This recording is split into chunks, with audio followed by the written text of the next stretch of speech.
to all my thugs, nerds, geeks, and freaks. You know what it is, Don Tony Teflon. I'm back at you, another one. And this one is the Usual Suspects podcast. We are here every week. You know who we are. And I'm with the Usual Suspects, as always. Bill, the Issues Guy. What's going on with you? Not too much. Great to be here tonight. That's what's up. And the one and only Kaiser Soze himself, Bridge 4. What's going on with you, brother? Dude, I was pumped for the stream, but now within like 5 minutes ago, I got even more pumped for one particular reason. What is that, Tone? Oh, we have a special guest rocking with us. But before we bring that guest in, I just want to say again, thank you to our sister podcast, Direwolf City, for having us on. We love all you ladies, and thank you again just for rocking with us. We truly appreciate being your brother podcast and rocking with you. And we have big things going on with them. You know what I mean? So stay tuned and make sure you subscribe to that channel, this channel, so you can be involved with it. We're talking about the Night King, the Night Fort, and everything else involving the Night King. But as I said, we do have a special guest in the building. He is one of my good friends. When I was first starting out, he was been with me all that time from the small council, Charlie of Westeros. What's going on, Charlie? Hey, folks. How's it going? Tony, thanks for having me. Bridge 4, that was quite a hype up moment to introduce me, so I appreciate that. That's for sure. Yeah, I kind of feel like... Go ahead. Yeah. I don't know if I've ever streamed with you. I've definitely watched streams where you're on with Tone, and like I'll interact with you in the chat. You're real good. You're watching the chat and you're typing with me. You're really knowledgeable and you're just a really good person. You come across that way at least. So I'm pretty excited to have you on the stream with us. No, likewise. I've seen obviously your streams with Tony, and I think I've come across your channel as well. It's funny. I mentioned to Tony, I think, what was it, like 3-4 months ago, that you, Tony, and Phil, like they both should start a podcast together. And of course, it makes sense to have you along too, because you're all so well spoken. Like I hear you all on stream, and I'm like, shit, they're so eloquent, and I'm like really awkward whenever I'm on a live stream. It just doesn't come out right, and I think it's awesome you guys finally got that going. Well, he did say that, Charlie. What did Madam Cleo us into existence back in the day? I did. There's no doubt about it. All right, we're talking about the Night King, the Night Fort. Let's get it popping.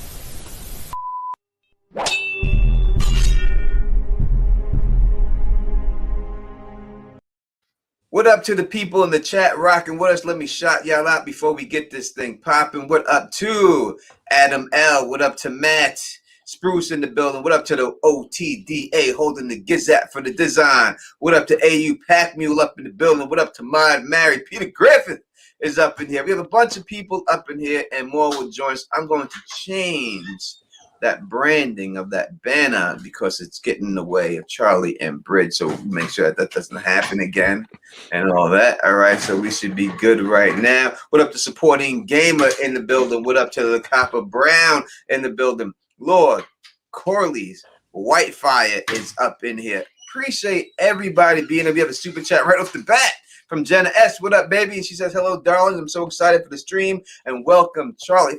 I think everyone should know Charlie, but just in case we have some new people here, Charlie, please explain to the people exactly who you are.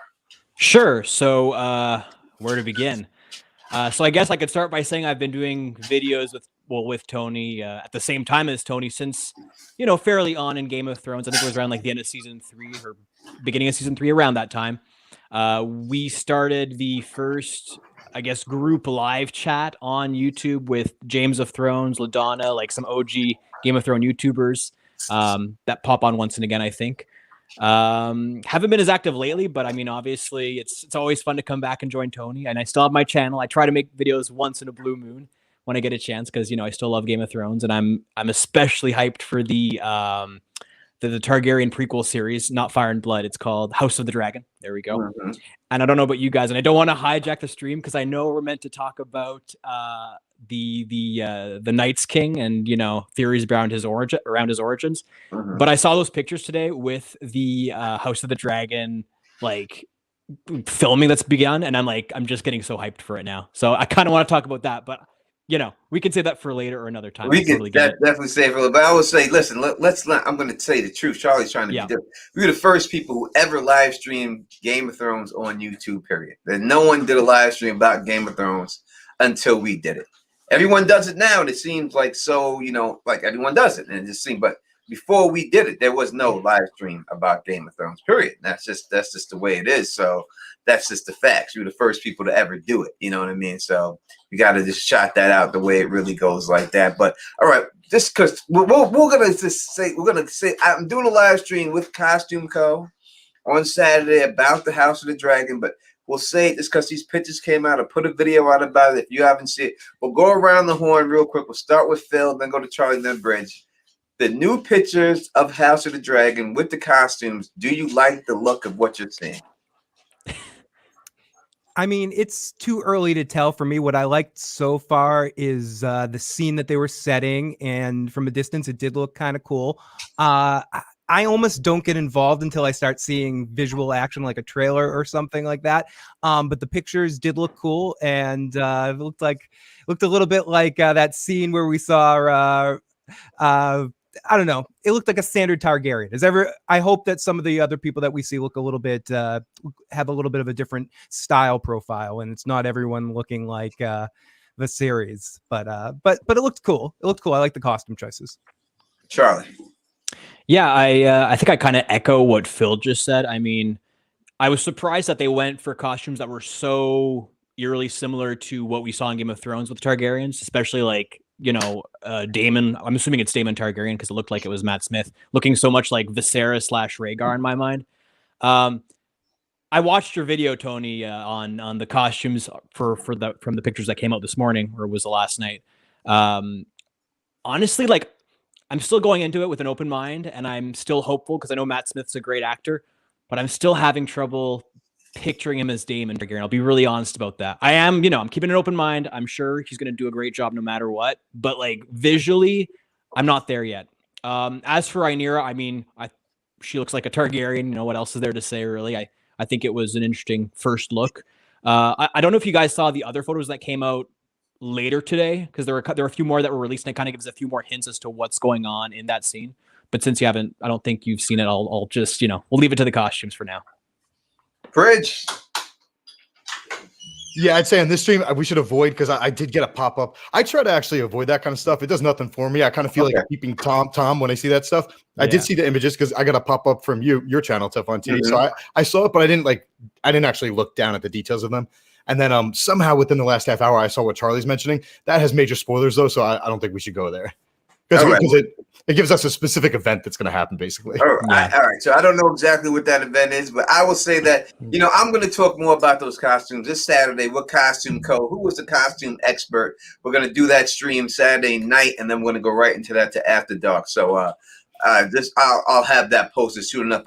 Sean, we have a super chat from Sean the Bass. I think the Night King is actually the Night King. So he's specific saying like a night. He's a being created by Bran eons ago with the children of Forest help, who's been waiting for the time to fight the dragons one last time. All right, we're going to get into all that. I'm not going to answer that, but I appreciate your theory, and we'll see if that holds water in the end. Thank you again for the super chat. We truly, truly appreciate it. All right, we're going to start in the beginning before we get to the Night King and talk about the Night Fort, because you have to have the Night Fort in order to have the Night King. And so we'll start with the Night Fort. So we know that it's when Benton Glover and Alysanne Targaryen, they went from that Castle Black to the Night Fort. And it was during this visit, I think that was the 58 AC, when Alysanne convinced the Lord Commander, who was Luther Burley at that time, that the Night Fort she found unpleasant and should be abandoned for a smaller new castle. And that new castle happened to be Deep Lake. This is when the gift happens and everything else. And she paid for this new castle with her own jewels, and she had her own people come and construct this castle. But the Night Fort itself is the oldest castle in Castle Black. That's where everything started off at the Night Fort. And there was a lot of different things that happened there at the Night Fort. We're going to go in through them one at a time and stuff like that. But I want to ask the question right now, when Alysanne first went up there, she left her husband, or her husband was in Winterfell, and she said, we'll start with Bridge on this, and she said, hey, I'm bored. That was the excuse she gave. I was bored, so let me leave. And then she winds up flying all the way up to there And then all of a sudden she has the Lord Commander say, you know what, we need to get rid of this place. Why do you think that is, Bridget? Do you think that it was a coincidence that, oh, this is what she wanted to do and she's decided to go there? Yeah, that's a great question. I mean, you have to imagine so many people have visions and whatnot. We don't have any details of her actually having visions, but did she just get a feeling that was bad from the place, or did she have some sort of vision? The one thing that jumps out to me, though, is that if I recall correctly, her dragon, I believe Silverwing, was flying above the wall and was sort of scared Silverwing would not go. Actually, I think she tried riding north of the wall and Silverwing wouldn't go north. Now, is that a thing about magic not being able to cross, or is it something about dragon? You know, like wolves and dragons, you know, they remember. Maybe it didn't want to go north. It almost had a feeling of like, I shouldn't go north, because ultimately, I'll just say this, Jormun's horn, I personally think that may even be like a dragon binding horn. So it's kind of like you don't want dragons to go north, because if there is a Night King, it can be used. The dragon has magical fire potentially, and it can bring down the wall. So that's my major takeaway from Good Queen Alysanne. And just real quick, there was a gift. Alysanne did like a new gift. She expanded it. I think don't hold me to that, but she gave even more land to the watch. It was all like done. Like she was just trying to get them to turn. Like her whole thing was like, I don't like this, so it's got to go.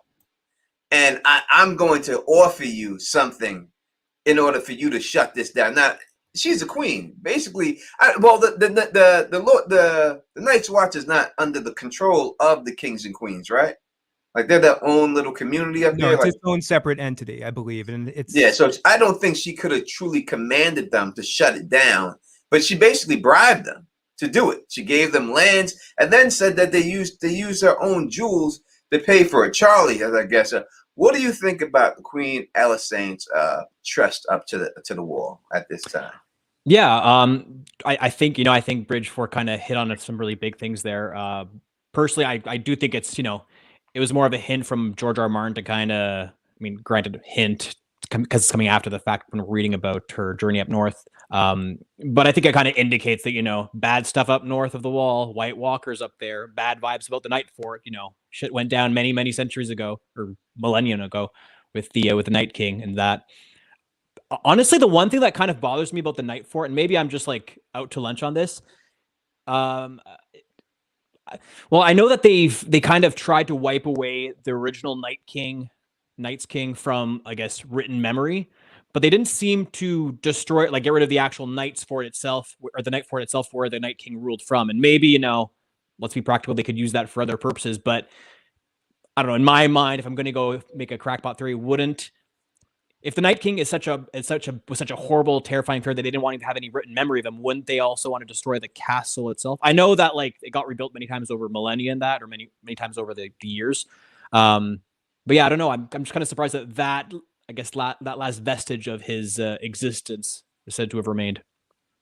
Yeah, but then that's something I've always thought about too. But the thing is, I've always believed that maybe it's out of the control of men to be able to do that with the Night Fort. Maybe that's part of the reason why she swayed everyone away from there, because there is a power within there, or forces or mysteries or whatever, or maybe even just the Black Gate, where it's something that no one has real control over. And that's something that the children have their hand on, or some other entity have their hand on. And that something spooked there. It's almost like the Amityville horror house, where it's like, get out of the house, but you can't destroy the house. You just have to get the F out of the house. And I do think there is something to that. And I don't know if her coming up, it was a warning to get out of there, and that's what got everyone out, showing the truth of what is the Night Fort. But that's always the vibe I kind of got. Yeah, listen, I think the whole reason for why she went to the north was to go to the wall and get rid of the Night Fort. I think that was a whole reason why she wanted to do the trip. I think it was all about her getting rid of that. I mean, you don't just strike a deal in like 2 minutes. I'll give you this land. I'll give you these jewels. Like, I'll give you everything but my ass. Like she basically gave everything else up but that. You know what I mean? I'll give you the land. I'll give you the jewels. You got to just get rid of it. And she put her own builders. Right? She didn't let it be built, the new castle, by the people in the north. She brought her own builders up there. She had them come up there and construct it for them. So to me, it seems like it's some type of secret going on. Like she wanted that destroyed, and she wanted to build something up there herself for some reason. Now, a lot of things happen at the Night Fort that may give reasons why these things went down. So we'll go through a couple of them before we get to the Night King himself, and then we'll go through the Night King. But all right, so we have the story of the Rat Cook. Bridge, do you know the story of the Rat Cook? No? Yeah, so it was the correct me if I'm wrong, it was the Andal King. The Andal King came. Yeah. They then, what did they do? I think they killed the Andal King's son, maybe, and then fed it to the Andal King. Yeah, so Rat Cook was the Andal King.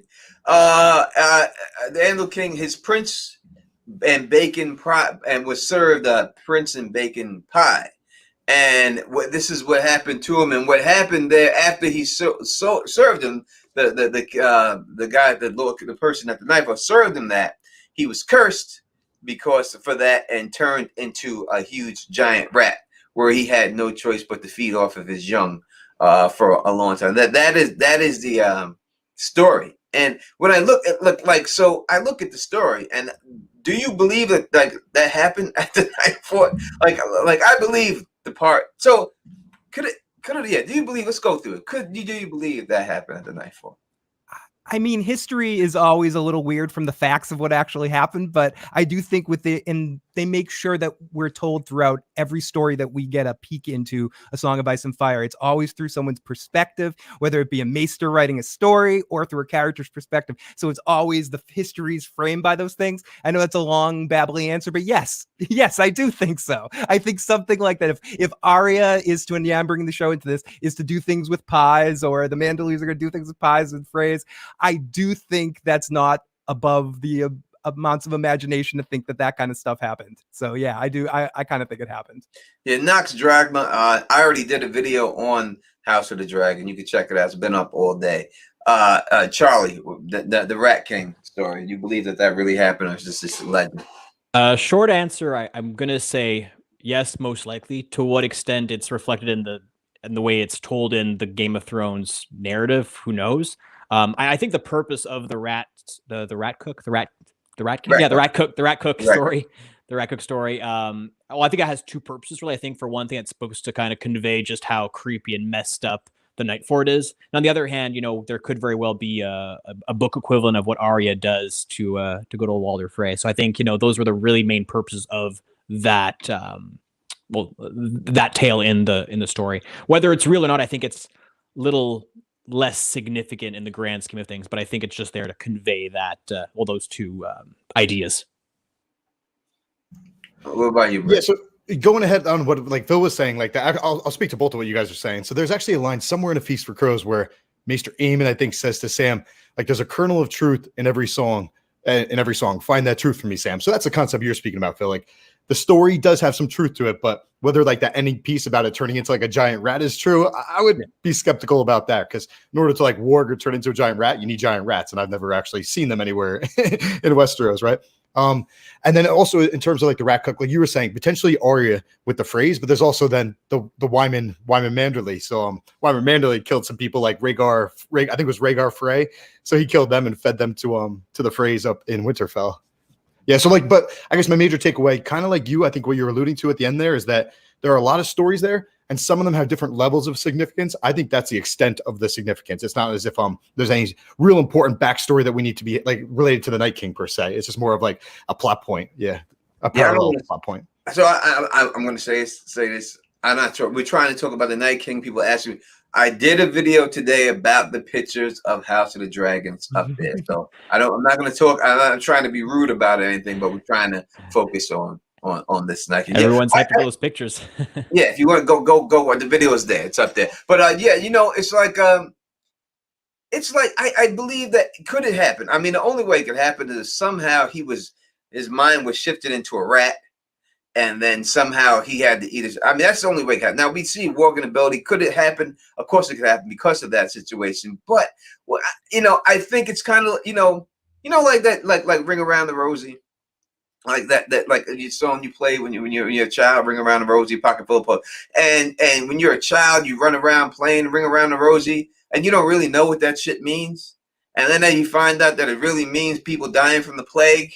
I think it's a situation like that to help, with guest rights, why you shouldn't violate guest rights. And I think it's more of a situation like that. But I do believe that it quite possibly, could have some sense, like something definitely happened. Like I believe the prince was put in the bacon pie. I believe that happened there.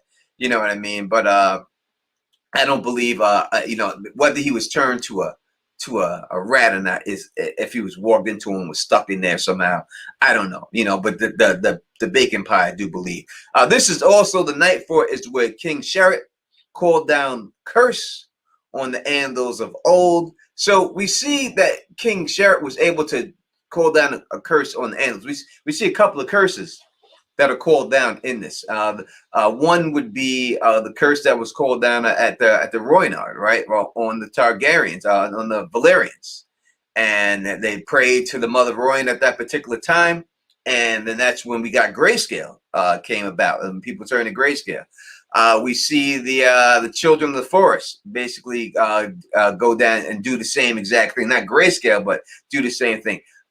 What magical power? So we see he went there to the night to do this. Now, do you think that there's some type of magical energy that will allow people to do it, or how are they able to call down these powers? Why would they believe? Like, why would he think of all places to go, that's the place to go to call down a curse on somebody? Why would he go there specifically to that place? Any ideas? Go ahead.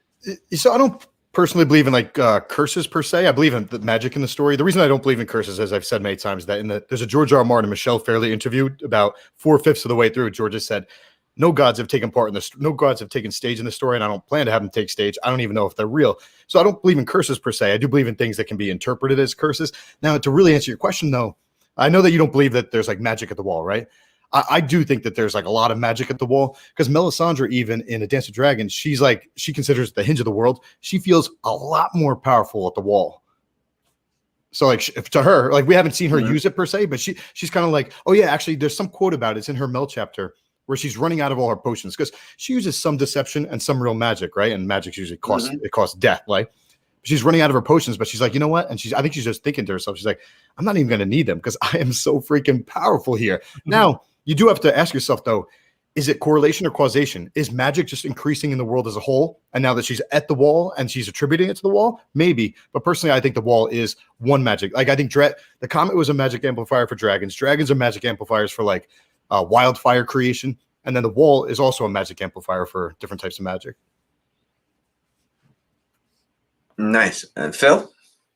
I don't know. I always wonder if specifically the Night Fort, I mentioned this earlier when it comes to the Black Gate, have some creation and some connection with the Children of the Forest, which connects to the net, which may have sent messages through whatever the Three-Eyed Raven was at the time to get there to be powered up. And kind of like what Bridge was saying, when certain magic users in this world are near the wall, specifically even more so near the Night Fort being the first place and the place that seems to arguably be whether it was created by the humans or not, or whether it was more created in some way or influenced or created with the help of the children more. So perhaps there was some message, or that's where the power is at the strongest, is up near the wall. And that kind of trickled away through the Weirwood net at some point in time.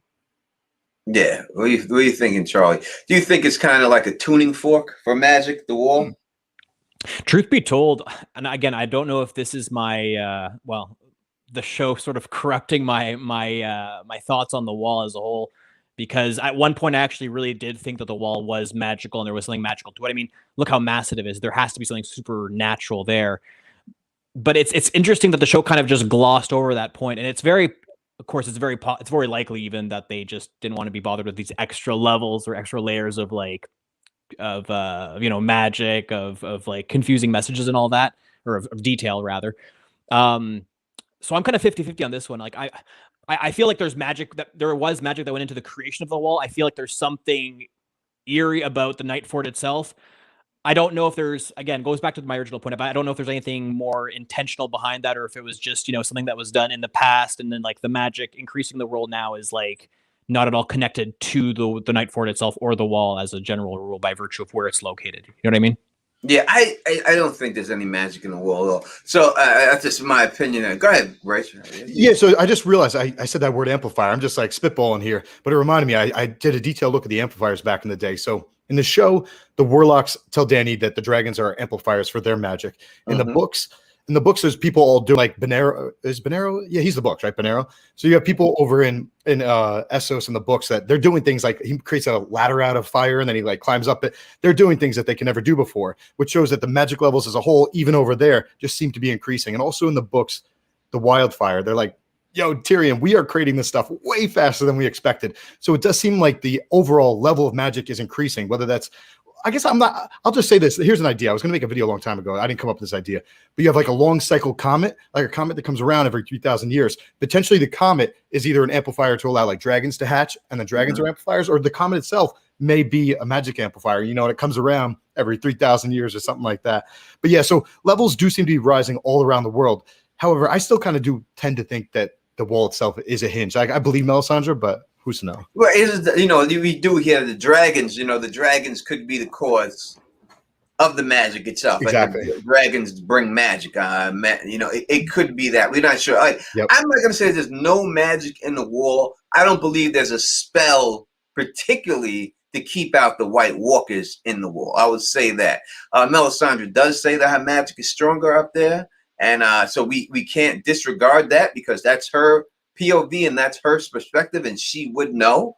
So we can't say that she's lying. So there's definitely something going on with her.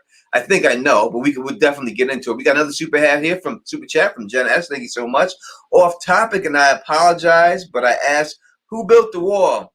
I don't think it makes sense that human and the children of Forest built it and were banished behind it, and the others are creatures and beings of ice and cold. Any thoughts? So, all right, so we'll go through this real quick. Who do you think built the wall? Phil, we'll start with you. Who do you think built the wall? You're muted, Phil.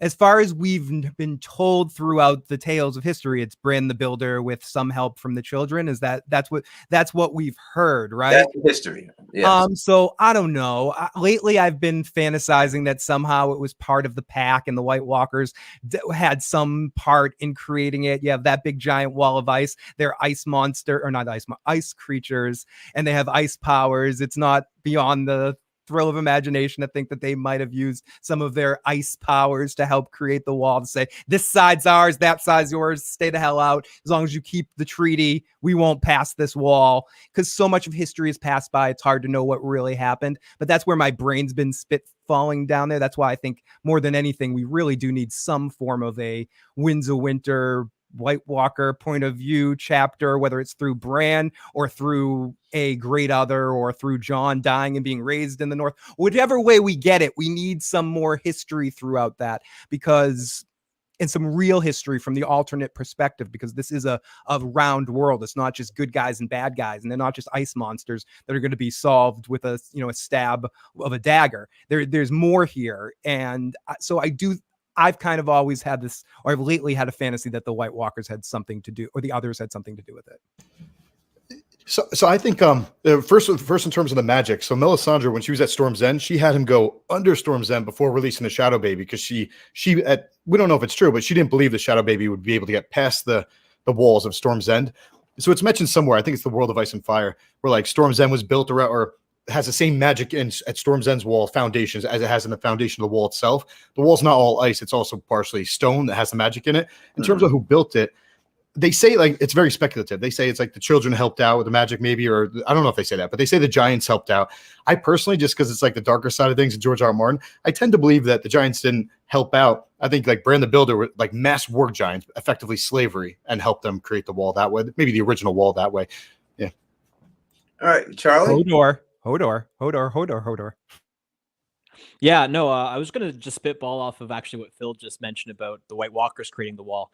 I think there's something to that theory. I always just assumed that it was Bran the Builder with the help of the children of the forest who, created it. But it'd be kind of cool. I mean, it would make sense if the White Walkers could themselves, as creatures of ice, create an ice wall.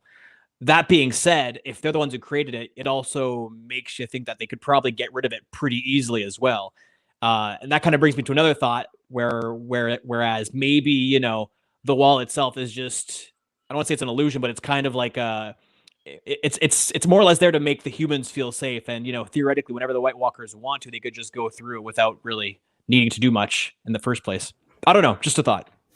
Looks like. Yeah, go ahead, Bruce. Yeah, I just want to add something because I wasn't clear. In my head, I wasn't even clear because I've changed my mind on this over time. So I originally used to think that the giants were like helping move, they mass work giants and help move these like huge blocks of ice. Then it's like, the wall is supposedly has the same kind of stone foundation as Storm's End. So my new take on it as of like a couple of years ago was that they did that. They mass work giants of slavery to build a stone foundation. But the wall itself, almost to me, is magical. And it's like cold weather blocks up there, and the wall built itself, like the ice wall built itself effectively. Like no one actually put ice blocks together. That's sort of just again, it's all tinfoil and it's real speculative. We don't have too much information on it, unfortunately. I just want to say, wouldn't it be kind of hilarious if it actually just turned out to be like giants and humans who put it together? There was no magic to it. It was just them people like building it like anything else. Yeah, that'd be pretty funny. I mean, it could be a big Lego piece, but most likely, obviously they're going to want to give the credit to a human being because it's human being. So humans got to have something to do with everything. So, it had to be one of our guys. So we're going to say Brand the Builder did it. So they're going to put him up in there. Doesn't mean the Brand. I believe the Children Force and the White Walkers. I mean, it is said straight up that George R. Martin says that the White Walkers can manipulate ice and beings we can't even think about. Right. So you would think that, which should be clues to you, like, all right, there's these ice creatures who can manipulate ice, but we're going to hide behind the giant ice wall. It should be a clue right there. I don't think that that's what you would do. You wouldn't do anything if there's a fire creature coming after you. You wouldn't put a firewall up there, right? You wouldn't do anything like that. So how they thought that you could actually hide behind the wall, but it's definitely the Children of the Forest, because that brings us to the Black Gate that's inside of the Night Fort. So I've told people a long time ago the Children of the Forest are evil, and it's pretty obvious they are. So there's a Black Gate in there, and the Black Gate, what happens in the Black Gate is that it's a big weirwood tree, basically, with a lot of wrinkles on his face, and it was the only way so you could get past the wall. And what would happen is that the Black Gate would ask you a question, and when it did, then you would have to say part of your oath as a Night's Watchman. Then it'd say you could pass, and the mouth would open, and then you would walk through the mouth. Now, this, without a doubt, is symbolism for Yig, who is the evil tree, all right, who ate human beings. That was the whole thing. It was the evil tree that ate human beings. And this is the Grey King, destroyed Yig and built his first bolt with him. So when we see all these weirwood trees with bones in their mouth and sacrifices in the mouth, it's all because of Yig, who the Children of the Forest. Now, obviously, was there a big tree like Little Shop of Horrors saying "Feed me, feed me"? No, of course it wasn't. But it was a Children of the Forest, a green seer, who was having sacrifices and putting bones of people in their mouth and killing them and putting them in there for sacrifices. So I believe that that's why the Black Gate was put in there. Obviously, this is not just a tree that's answering.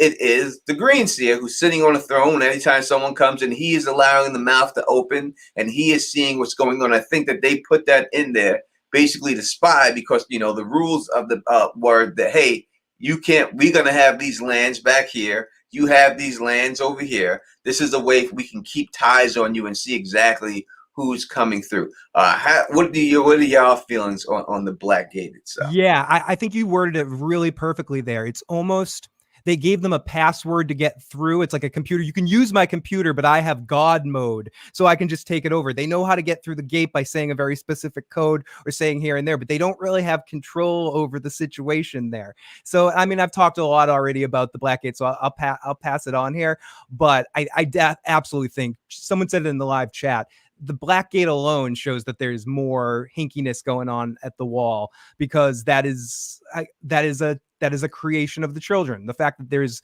that face right there, it's from everything that we've heard it described, it's very creepy, very all powerful, very weird, and probably the most like palpable magic thing that we have in the world of Westeros, instead of stuff. I mean, blood magic is, all these other things exist, but they're more, in the air that you have to create. I mean, dragons, but dragons are an animal. This is actually a magic talking door that you can see and people can see that it's interesting. It's what is it, a high technology or is it magically enhanced? It's creepy. And that's funny because like people nowadays, you know, they don't believe in the children of forest even existed. They don't believe the White Walkers existed, but they believe in they see that there's a goddamn tree with a big ass mouth that you could talk to, and all of a sudden, and it opens up. But you don't believe in these other things. No, it doesn't make sense. Vince Duncan is saying there's 102 people watching. Only 30% of them have hit the like button. What the hell is going on, man? For real, for real. Hit that goddamn like button, man. Are you serious? It's not, we don't ask for a lot, you know, to hit the like button to show that you appreciate what we're doing here. We truly appreciate that. You know what I mean? What's going on? So Charlie, Blackgate, what's your take on that? I don't have a whole lot to add to what you, Horphil, have said so far. I will say that it does definitely weigh in favor a bit of like the magic component being associated with the wall as a whole. So definitely kind of plays against the idea that, you know, the wall is just a giant wall, I would say. It's funny. It's one of those things that I've read in the books before, but I kind of just completely forgot about for so long by virtue of watching the show, because it's kind of one of those things that never gets focused in on. And so you kind of just forget it exists or it's even like relevant until you go back and look at the books or talk about the books. Even you're like, oh yeah, that's a thing. And it makes you like reconsider all the things you've watched on the TV show. So remind me if I'm sorry to interrupt, but they didn't even actually show it at the wall. They just had Sam. They had the gate, I remember, but I don't think they actually showed that, did they? I don't remember it. I don't think that it was just an opening. It was an opening. Yeah. Before we get into bridge, let me say this. I'll say this right now. If we somehow hit 200 subscribers watching live, and we have over 50% of those people putting all these demands on it, hit the like button. I'll give away a thug mug tonight. Oh yeah, I promise you that. All right, 200 live. Now, the more likes we get, the more YouTube pushes it out, more people come in. So that's the way it works. Super chat right here. It says, "Is Gray Area coming tonight?" No, Gray Area does not come every night. That was a special thing. She has her own podcast. Our sister podcast is over there, Direwolf City. She came by just to rock with us that week, and then we rock with her the same week. But we'll be doing a lot more collaborations with them in the future. We have a lot of things planned in there. But tonight, Gray Area. Maybe she'll be in the chat. You know, maybe if you keep saying her name and speak her into existence, she'll come in the chat, but actually on the stream and stuff. She won't be on the stream tonight. All right, Bridge. Did you say anything? We're at you. Yeah, I've got something about the Blackgate. I'm going to take it a little different direction. So real quick, I mentioned on one of our earlier streams, we did a Bran stream. I must have been there. So in Bran 4, it's the one where Old Nan's talking to him. Actually, these two chapters, Bran 4 and A Storm of Swords 4, or Game of Thrones 4 and A Storm of Swords 4, they're pretty heavily connected. So in a Game of Thrones, Bran 4, that's the one where Old Nan's talking to him about the long night. So I mentioned to you guys in that stream how that's the first time that Hodor picks him up, and then Bran thinks how sometimes Hodor forgets that he's on his back and he hits his head as he's going through the wall. And so Bran thinks to himself, the only tricky part is doors in relation to Hodor, right? Skip forward, Bran 6 in Game of Thrones, the very last word, so I'm big on the first words, best words, and last words of chapters because authors tend to put a lot of emphasis and meaning into them. There's a lot of allusions. Game of Thrones, Bran 6, the last words are something like Hodor says, Hodor, and Bran goes, Hodor, wondering what it meant. So there's something about Hodor. So both of those are in book 1. Now you get to this, A Storm of Swords. He's going through the Black Gate. So he's actually crossing the wall, going to the north through a door. And the very last lines of that chapter are something about water dropped on him and it was salty as a tear. End of chapter. Yeah. So it's like those are 3 blatant allusions to the future of Hodor, which is going to be a sad door moment. So I thought that was pretty cool. Mm-hmm. In terms of you're 100% correct, and it was warm too. It was coming up that it was warm water too. It wasn't cold like everything else. That was warm, salty water. Warm and salty as a tear. Yeah, I remember. I was like, oh my god!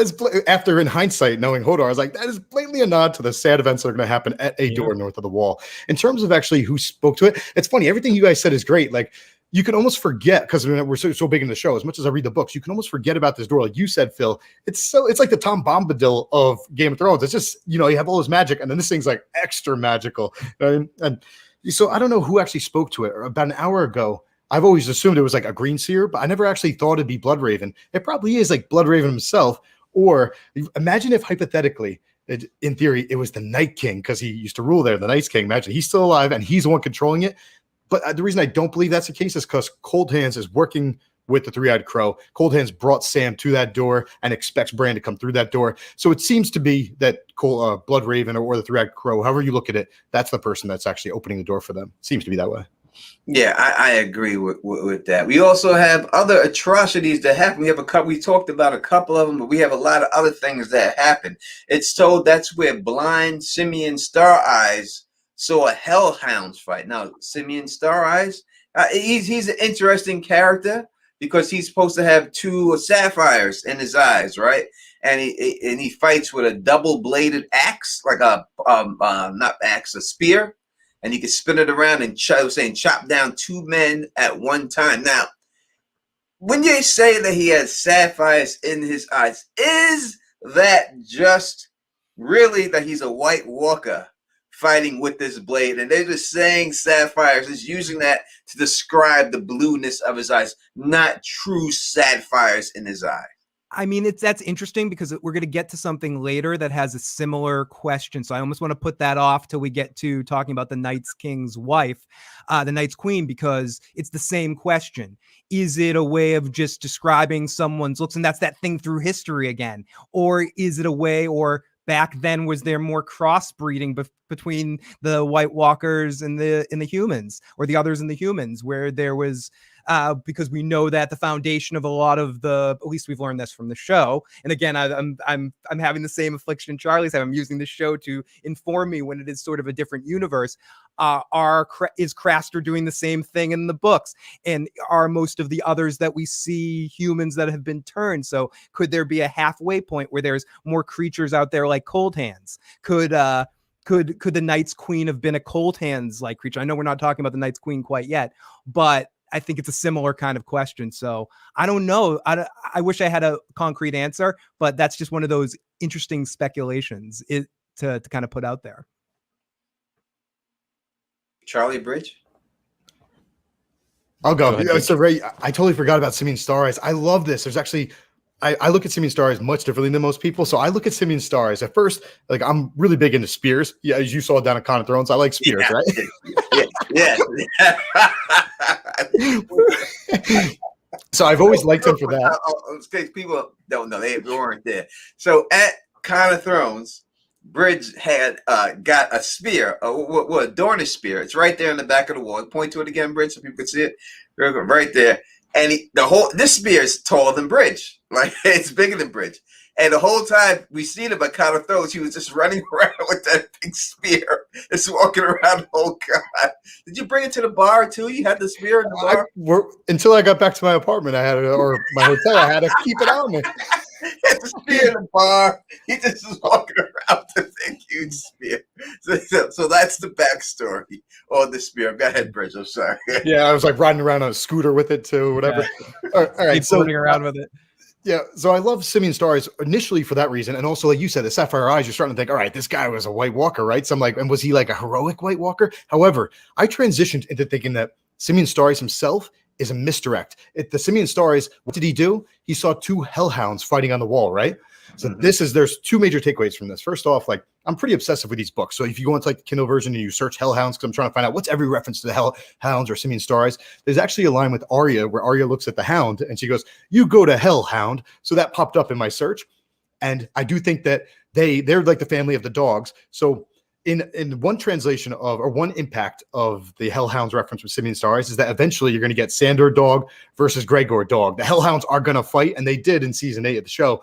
We'll see. Maybe they will in the books as well. So that's one version. However, I think the major takeaway from Simeon Star Eyes, again, it's so easy to get distracted by Simeon Star Eyes because he himself is such an intriguing figure. The hellhounds fighting on the wall, right? I think that's going to, I know I'm getting ahead of ourselves. I think that relates to the Night King and his loyal and his brother Brandon the Breaker fighting at the wall. And there's actually one reference. This is all coming back to me. There's a reference in some Game of Thrones chapter. It's like 6 or 7 with Rickon Stark.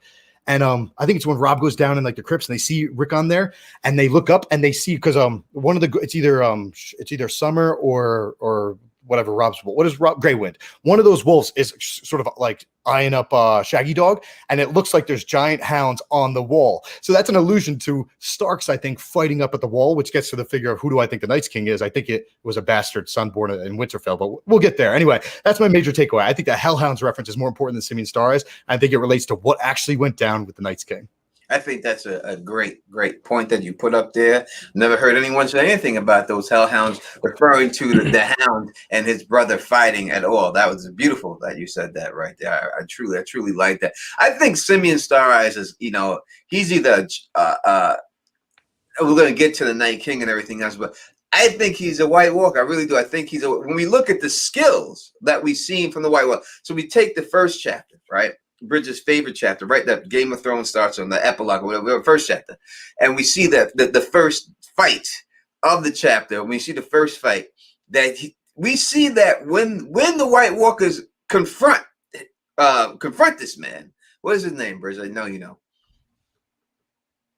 Waymar Royce? Is that right? When they confront Waymar Royce, there's many of them, it's just him. They could easily attack him, destroy him, but no, they decide to fight this man one-on-one. Like, so they have some type of, what we say, some type of culture or whatever, some type of like, hey, we can destroy this man if we want, but no, we're gonna give you the head up, and we're gonna fight. And they laughed at him, like when they seen him draw his sword, they like, huh, are you crazy to challenge us?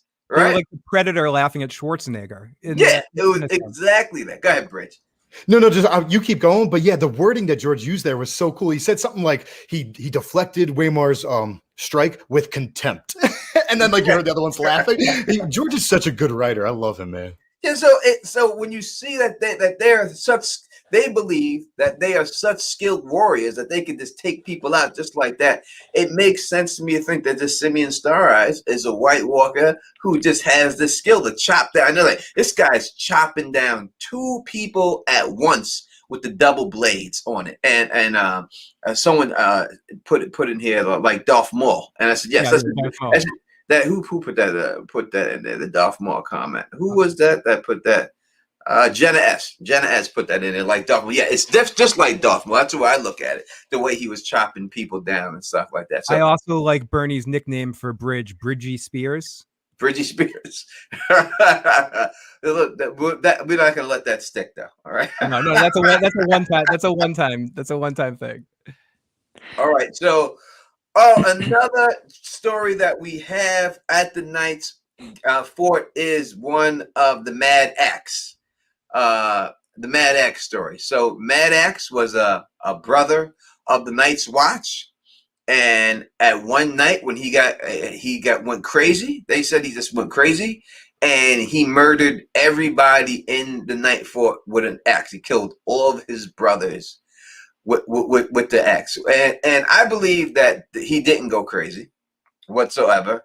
I believe that he was just warped by the children of, you want skin chains would be the proper term, by the children of the forest, and the children of the forest killed everybody else. I think that's what happened. And we have proof of that happening from the actual story of Mad Axe. Because listen, let me put it to you like this. If you're crazy, and if we use the law that we have, if you're a crazy person, that means you don't know what you're doing, right? That's what, like, I've lost my mind to the point where I blacked out. I don't know that I'm doing this. And that's the story that's told. But it also says in the story, if you look closely, that before he did this, he took his shoes off so no one could hear him. And that's how he was able to sneak up on everybody and kill them. Now, let me explain to you something. If you go to the court of law, right, and you murder everybody in the house, and you say to the prosecutor, you're on the witness there, you say, I was crazy, I didn't know anything. And the prosecution says, yeah, but you were sane enough to take off your shoes? Well, I didn't want to make any noise. The crazy goes out the window. You're going to jail for the rest of your life, all right?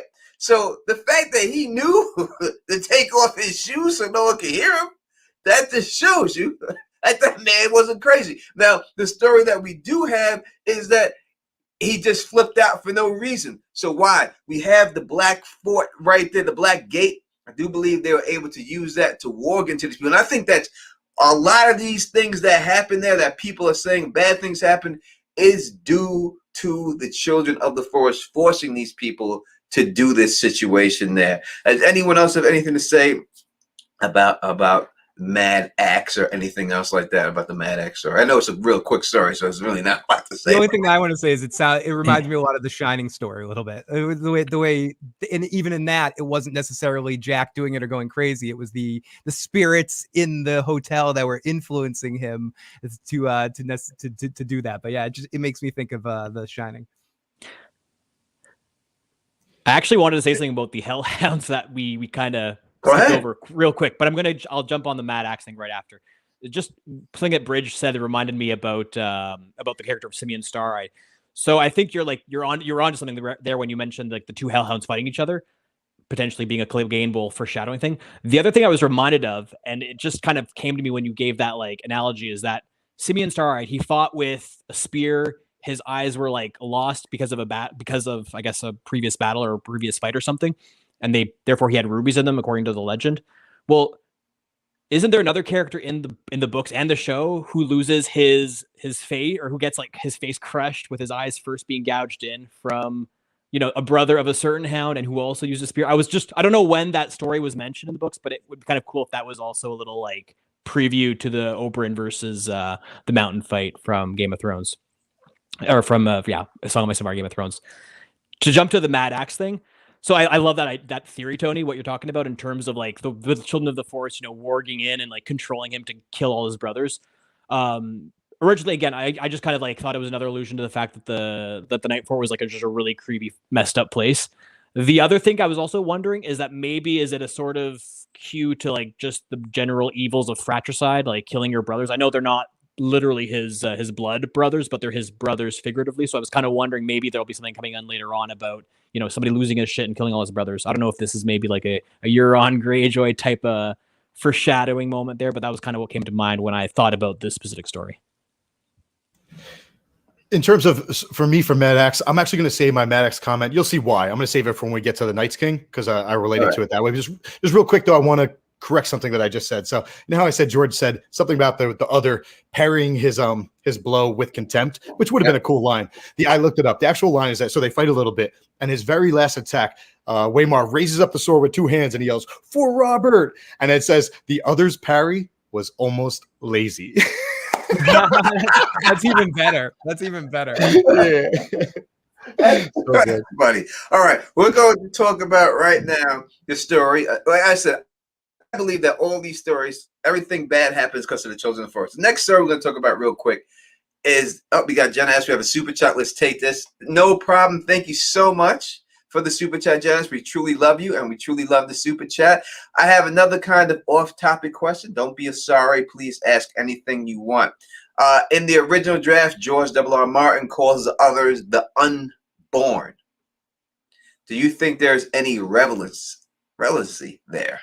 Here, they're called the so instead of the others, his first meant for them were unborn. That was the first description of them. Do you believe that means anything? We know that they control the undead, right? So unborn, what would that exactly mean if you think that means something? I mean, I think that feeds into what we saw in the show, in the sense that to become a White Walker, you're not born, you have to be created. So they are unborn in a sense, even though the human is born, but to turn to another, to turn into an unborn, you need to be unborn.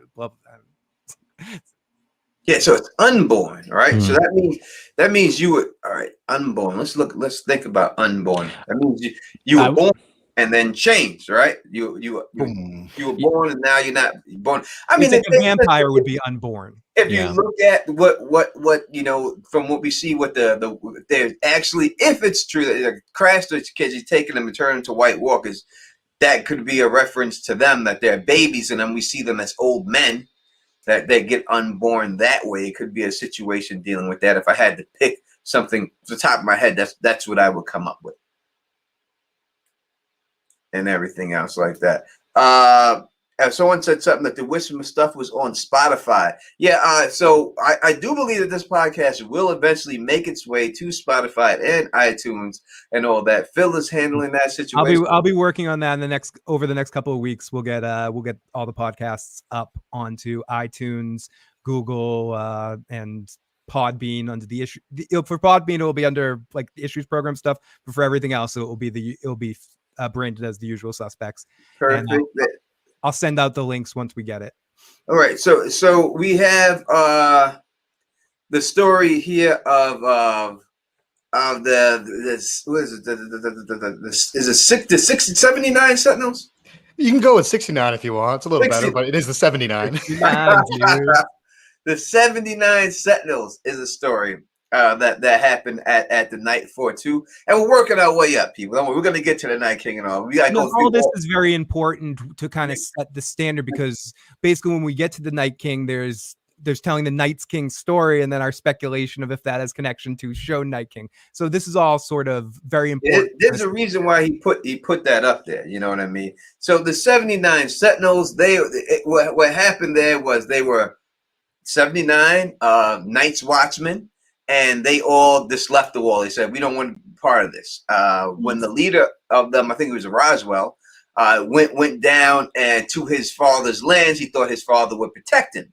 But his father was like, no, you're going back to the wall. So he captured all of them, sent them all back up there. When that happened, they carved out individual holes for each of them, gave each of them a spear and a horn, and then put them inside of the wall and froze them in there for the rest of their life till they died inside there. And that's where they remained, inside of the wall. Because they said they abandoned their post in life. Now they will hold their post for the rest of their life and in their death, which is really a contradiction to the Night's Watch rules, because when your watch is ended, it's ended. So when you're dead, you're not supposed to be held responsible anymore. But so they really shouldn't have to go through that and stuff like that. And then the father himself, he said, hey, I'm going to take the black. He joined the black, and because he sentenced his son to this fate, he himself put himself inside of the ice wall and died inside there. Anybody have anything to say about the 79? So I do, but I'll wait for everybody else. Anyone? Charlie Bridge? I'm gonna pass on this one. I don't want to take away from where you're gonna go with it. Yeah, I want to let you take, because I've heard you mention your ideas, and I'll mention mine later in the Night King section. All right. So I think that the 79 Sentinels is the reason why you might hear of the wall coming down. I believe that when you look at ice does preserve, so those people should look like they looked when they were inside of that wall. We hear the story of Arson X. What's his Ice Axe? Arson Ice Axe. And who's the Night's Watchman who talked about him? But the story is that he was chipping through the wall, and then after he chipped through the wall, they buried him inside the wall. And then he says that the Night's Watchman, I can't think of his name. I should know his name. Jesus Christ, he's the main one. But he says that, if you put your ear to the wall, you can hear Arson chipping away at the wall still. They tell that story. And I think the reason why they told that story is because at some point, these people will be brought back to life, and they will bust through the ice in the wall. And whether they attack whether it's the Night King who brings them back to life and they come out of there. But I think that this will be one of the main reasons why the wall falls in the end when it comes down, because of the 79 Sentinels and stuff. 79 people is a lot of people. It's a lot of space. And if that goes through, I think that when the wall comes down, it will have something to do with them when it's all said and done. With the 79 Sentinels. We also have the story of, I think the last story before we get to the Night King story is Danny Flynn. But I think we'll address Danny Flynn with the Night King at the same time. But if people don't know who Danny Flynn is, Phil, will you please, Bridge, will you just tell people a quick brief overview of the story of Danny Flynn? Yeah, not sure if you have like the wiki or anything up, Phil. I'll tell you off the top of my head. I do. The Flints are an interesting house because they have people both south of the wall and north of the wall. But essentially, they're almost like the free folk, both north of the wall and free folk south of the wall. They're sort of like the mountain clans of the north. And the one thing to note is that actually there may even be Flints over near the Manderleys too. Flints are a house that's been around a long time. They have a bunch of different sigils. One of their sigils actually has 2 big blue eyes on it. I don't know which of the Flints those are. Flints of Stony something or other. But oh, I'm sorry. To answer your question though, there's this girl. It's interesting because the Knights Fort is basically men are up there. So like the one besides from Good Queen Allison going up there, flying up there, I'm pretty sure like the only woman you ever hear about talked about. Oh, and the Night's Queen. But the only other woman that you really hear about talked about at the wall is Danny Flint. It's only got one N, Danny Flint. It's not like 2 N Danny's. Actually, I forget how Danny's spelled. What is Daenerys Targaryen? It's Danny according. Oh no, I'm sorry. She's 2 N Danny, whereas Danny in the book, Daenerys Targaryen's a 1 N Danny. However, it is pretty interesting that you have a Danny going to the wall in the books. But oh, she went up there. You fill out the rest of the story. Yeah, I'm reading this. I'm reading this from the Song of Ice and Fire, Westeros.org. Danny Flint was a girl from House Flint who dressed up as a boy to become a member of the Night's Watch. Danny was raped and murdered at the Night Fort. She is remembered for being brave and young. Brave Danny Flint is a sad and pretty song written about her. In some versions of the song, her ghost still walks the Night Fort. People actually, I think when Mance Rayder's posing as Abel, people at one point ask him, "Come on, sing us a song of Danny Flint." They wanted a nice sad song in that moment. I had forgotten about that story. Reading it, I remember, but I had forgotten. All right, and so that we're gonna go right to the Night King right now from that. Phil, would you like to? Yeah. Okay. I think it's important that I start because I today or over the last couple of days, as you get used to, you get into the idea of one of these topics, you watch, you read about it. And I came across a video of Tony and I came across a video of Bridge that both argued their case real well. So I know that, and I actually subscribe to parts of both of what they say. So, but they're, at least one of them I know I initially talked to Tony about years ago, because I remember you talking about it when the episode came out, about whether the Night's King, which was the 13th commander of the Night's Watch, who married potentially a wildling, potentially a White Walker, potentially someone else, came back, ruled for 13 years, controlled, and that was possibly a Stark, possibly not, that was the same character in the show that we got called the Night King. And in fact, I noticed this and I talked about this as a dummy, because at the time I wasn't really a book reader at all. And that episode came out where it said the Night's King. And I did my live show afterwards and I said, "Who's the Night's King?" And someone called in and explained to me the story. And we were talking about it being that character. Okay, so this makes sense. And then literally the next day, and this is a theory of Tony, he'll expand on this. The next day, they had changed the name in the credits. They had taken it away, taken away the apostrophe, added the S, and then they asked George about it, and he was like, "Ha ha ha ha ha, I don't know." And his response was something to that effect. And then his response after that was, "I like it better without the apostrophe." Or, "I like it better with." He didn't even answer the question. They said, "Does that have any relevancy?" He goes, "Well, I like it better that way." And then Bridge has 3 excellent points of why the Night King might be in the book, and I think some of those I subscribe to as well.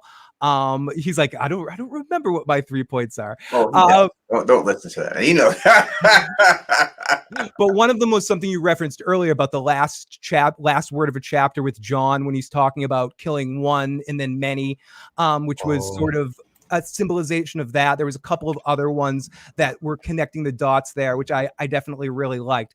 Whether, and we'll get more into this, and I know I'm kind of throwing it all out there at once, but I do think we're going to get some sort of great other, whether it was called the Night King and it connects to what Tony said, I'm not sure, but that is hinky. There's some smoke there. That's weird. So I don't know if I just want to kind of throw that to both of you guys to kind of expand on some of your theories about the Night King. Definitely get. So do you have it up? You want to just read the what the actual wiki says about the Night King itself, and then we'll go into all the situation of that. If you, I can do it if you want. And while you're pulling that up, it's funny, Phil. You must have watched the video. I forgot about this. The thesis of that video actually was that. So John's fighting the free folk at the time. Obviously, the real threat are going to be the White Walkers, right?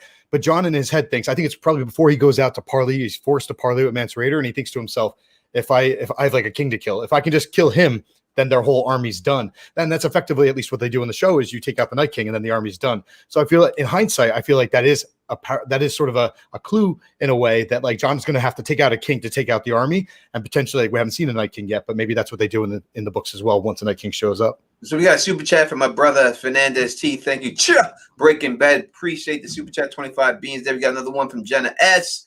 Is he looking for his queen? We will answer this, Jenna, in as soon in a little bit when we get into this. Right now, we will talk about what the Night King is after and if it is the Night King, Night Queen. I do have it open. According to legend, the Night's King lived during the Age of Heroes. Not long after the wall was complete, while serving as the 13th Lord Commander of the Night's Watch, he fell in love with a white-skinned woman, and when he gives his seed to her, he gives her as his soul as well. The Night's King is brought back to the Night Fort, and after the unholy union, he's declared himself king and her his queen. He ruled the Night Fort in his own castle for 13 years with his corpse queen by his side. During the dark years of his reign, horrific atrocities were committed. It was not until Brendan the Breaker, King of the Winter, the King Beyond the Wall, joined forces that the Night's King was brought down and the Night's Watch freed. There's more, but that's enough. That's basically in the gist of the Night King. Now, this is the book Night King, and whether you want to say it's someone different than the show, I don't think so. As Phil said, they had the name up there. They changed the name for a reason. So I do believe it's the same one, same person, me personally. It makes no sense for them to do that if it was something different. It makes no sense for it. You know, they just spoiled it and George wanted to change, and that's why they changed it. And there's a stupid change, you know, they took away the S, you know, and just said, all right, it's changed. It's different now because it's not. No, it's McDowell's. It's not McDonald's. It's not the same thing, Tony. It's not the same thing. We put the stuff on the bottom. Yeah, you put the stuff on the bottom. He threw the javelin at the dragon. The other one uses the horn. It's completely different. Different characters. All right. Let's get into this Night King situation right back. All right, Bridge. Night King at the wall. What's going on here with this guy? What's your right off the bat? What do you got to say about it? Okay, so there's so many points. I don't want to speak for too long, so I'll just address like one of them at a time and see where the conversation goes. Yeah. The first thing I will say is that in terms of some people, I have to address like what you just said, the Night's King being the Night King in the show. People are going to get after you because George R. Martin literally he had a quote saying, the Night's King is no more likely to be alive than Bran the Builder or Lan the Clever. So as I mentioned in one of our other streams, like if you ask someone like, all right, is your dog dead? Would you answer them, my dog is no more likely to be alive than like Cujo? It's a weird way of answering a question. To me, most fans over the years have been like, he said he's dead. He said he's dead. And I'm like, that's not the way I interpret that. I interpret that as like, that was a really bad way of saying, yeah, he's still alive. Then one more thing before I'll drop it. When you go to that chapter, Brand 4, so this is where I want to mention Mad Max. So he thinks about all the different things. 79 Sentinels, Mad Max. We'll put Danny Flynn aside because she wasn't more like the evil things. 79 Sentinels, Mad Max, the thing that comes at night, the Night King, and the Rat Cook. So there's 5 of them, right? He thinks of them twice. When he's first thinking about them is like when he enters a fort and he's thinking about the stories, and he writes off. He doesn't think about the thing that comes in the night yet. But he writes off in his head like he sees a rat and he's like, oh, that's not the rat. It's real small. He writes off the rat. He's like, that's not here. He writes off Mad Max like that's not here, and he writes off the Mad Max, Rat Cook, and the 79 Sentinels. So he hasn't yet written off the Night's King. The second time he starts thinking about all these different evil things is when Sam starts coming up the well, and he starts thinking again. And once again, he starts thinking about, this time he thinks about Mad Max, the thing that comes at night, and the Night's King. And at the end of it, he eventually thinks that he writes off Mad Max, and he thinks that it's the thing that comes at night. He thinks Sam is the thing that comes at night. So he never writes off 2 things, the thing that comes at night and the Night's King, which are potentially one and the same. So I don't think it's like any explicit clue, but I think it's George R. Martin being cheeky saying like, all right, so you've got all these different things, all these stories, Mad Max, 79 Sentinels, and they're all sort of to distract us. Yeah, a lot of stuff happened there. The most important things that happened there are the thing that came at night and the Night's King. And that's what we have left for us in the future of the story. So that's my first takeaway. The Night King will show up in the books. Yeah, and we'll go through that question. Do you think he's going to show up in the books?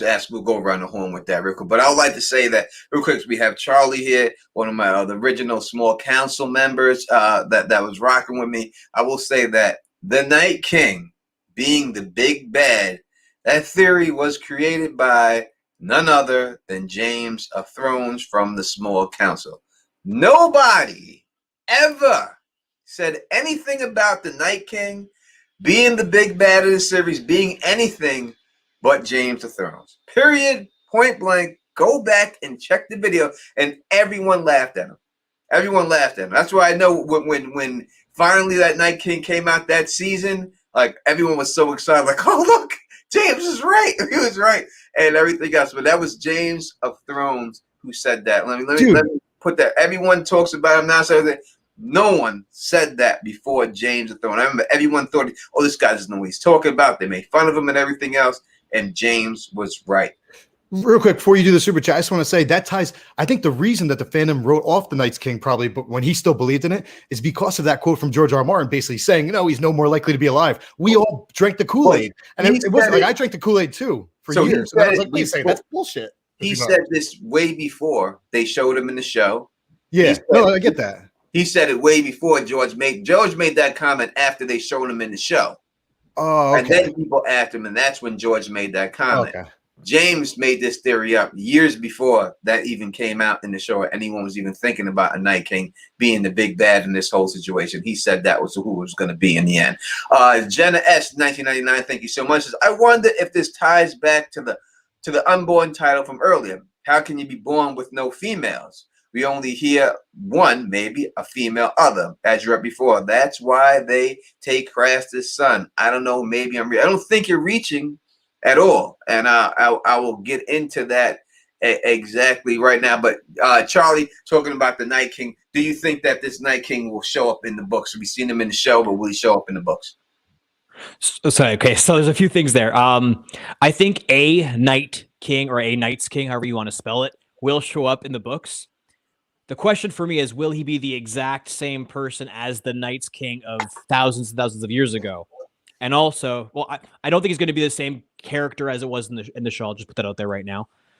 Here's what I think, and this is like, I didn't put much like deep analysis into this because I never really considered like the I never really considered like a fully fleshed out theory in terms of this, but this is kind of where my thinking lines up. So we know that the Night's King, or the original Night's King, whatever, gave his seed and his soul to the corpse bride, to his Night Queen, I guess. When a king dies, who gets the throne after him? His heir, his son. That's kind of where I'm lining up. I'm kind of thinking that it's more likely to be like a descendant of the original Night King and his corpse bride, rather than the Night King himself coming back again so many thousands of years later. He's coming back in a sense. I mean, it's his seed who's still alive, but it's just not himself. It's this weird union between these two creatures. And I kind of think, I not to like, say that the Children of the Forest don't have any role to play in that. I think they do have a role to play in that. There's I think there was discussion about the corpse bride. I think is she the corpse bride, or is she like the corpse queen? Corpse queen. Yeah. The corpse bride is that kid's movie. Corpse queen. I think there was discussion about her being like the daughter of a Barrow King.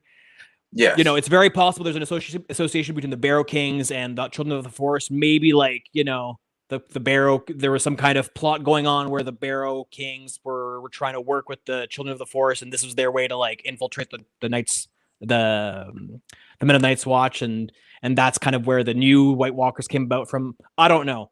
That I'm kind of like foggy on. I don't have like a solid theory on. But in terms of the Night's King himself, I do think it's gonna be, at least for now, that I think it's most likely that he's gonna be like a descendant of the original Night King, basically. Yeah, and the Barrow Kings are part giant. That's the whole reason of the Barrow King. The Barrow Kings were the king of the North before it all. They lost everything and stuff, but they are part giants. And you're right. There is a reference to the Corpse Queen with the Barrow Kings, and we have the Corpse Queen with the Night Queen up there too. So there's definitely a reference with both of them. Phil, I don't know if you answered it, but do you think that we're going to see it in the Yes. book? I don't know if it's going to be called that. But I do think there will be this is one of the other points that Bridge made in one of his videos. If there is to be an ice dragon of some sort, someone has to ride the ice dragon. There were 3, and I have 2 of them. I finally remembered the second one. There was one more you made. That if there's a ice dragon, if we're going to get something like that, which I do think we're going to see some sort of ice dragon creature, one of the others needs to ride it, and maybe it will get referred to as, oh, that walker, that other over there with the spiky ears or something, and then maybe we'll hear its name in a brand chapter or something. But I don't know. It's hard for me to imagine we won't get a great other. Even in Star Trek with the Borg, we eventually got a Borg queen. It's in any media, and I know this is a book, but. And I'll put it out there because I think generally probably the 3 of us will agree that we'll get some sort of Night King. there is a thought out there that in written form, you don't need to have a central creature to focus it on. The others can be a sort of a something you just can't really grab. It's always around, like the Borg were originally, like a collective consciousness of some sort. But I don't know. I don't think it's going to be as simple as you stab one, every single one dies. It's going to be a harder fight. But I do think even in a book narrative, it helps if there's a central sort of antagonist. And I think there's going to be, but I know some people will say in the comment section, or some people maybe in the chat will say, oh no, there doesn't need to be.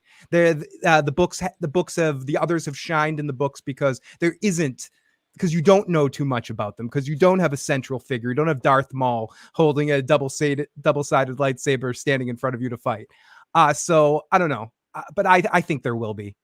Yes. Yeah, there'll definitely be a Night King. As Charlie said, may not be the same exact guy it was, whether it's descended or anything else, but there will be a new Night King, or whether his soul is trapped somewhere and it goes into something, it goes into another body, and it's him, but he's in a different body. You know, it definitely will be in the end another Night King. There's in the books. There's no way that Dan and Dave just decided, hey, I thought of a character, the Night King. Let's put him in. They didn't think of that shit. All right. They put that in there because George R. R. Martin told them to put that in, because he told them the whole story and everything else. And that's why that Night King was in there and everything else. The question from Sydney Taylor is, do you think the Night King could be a Stark? Now, old man said who she thinks is. What do you think, Bridge? The original Night King we're talking about here, Stark?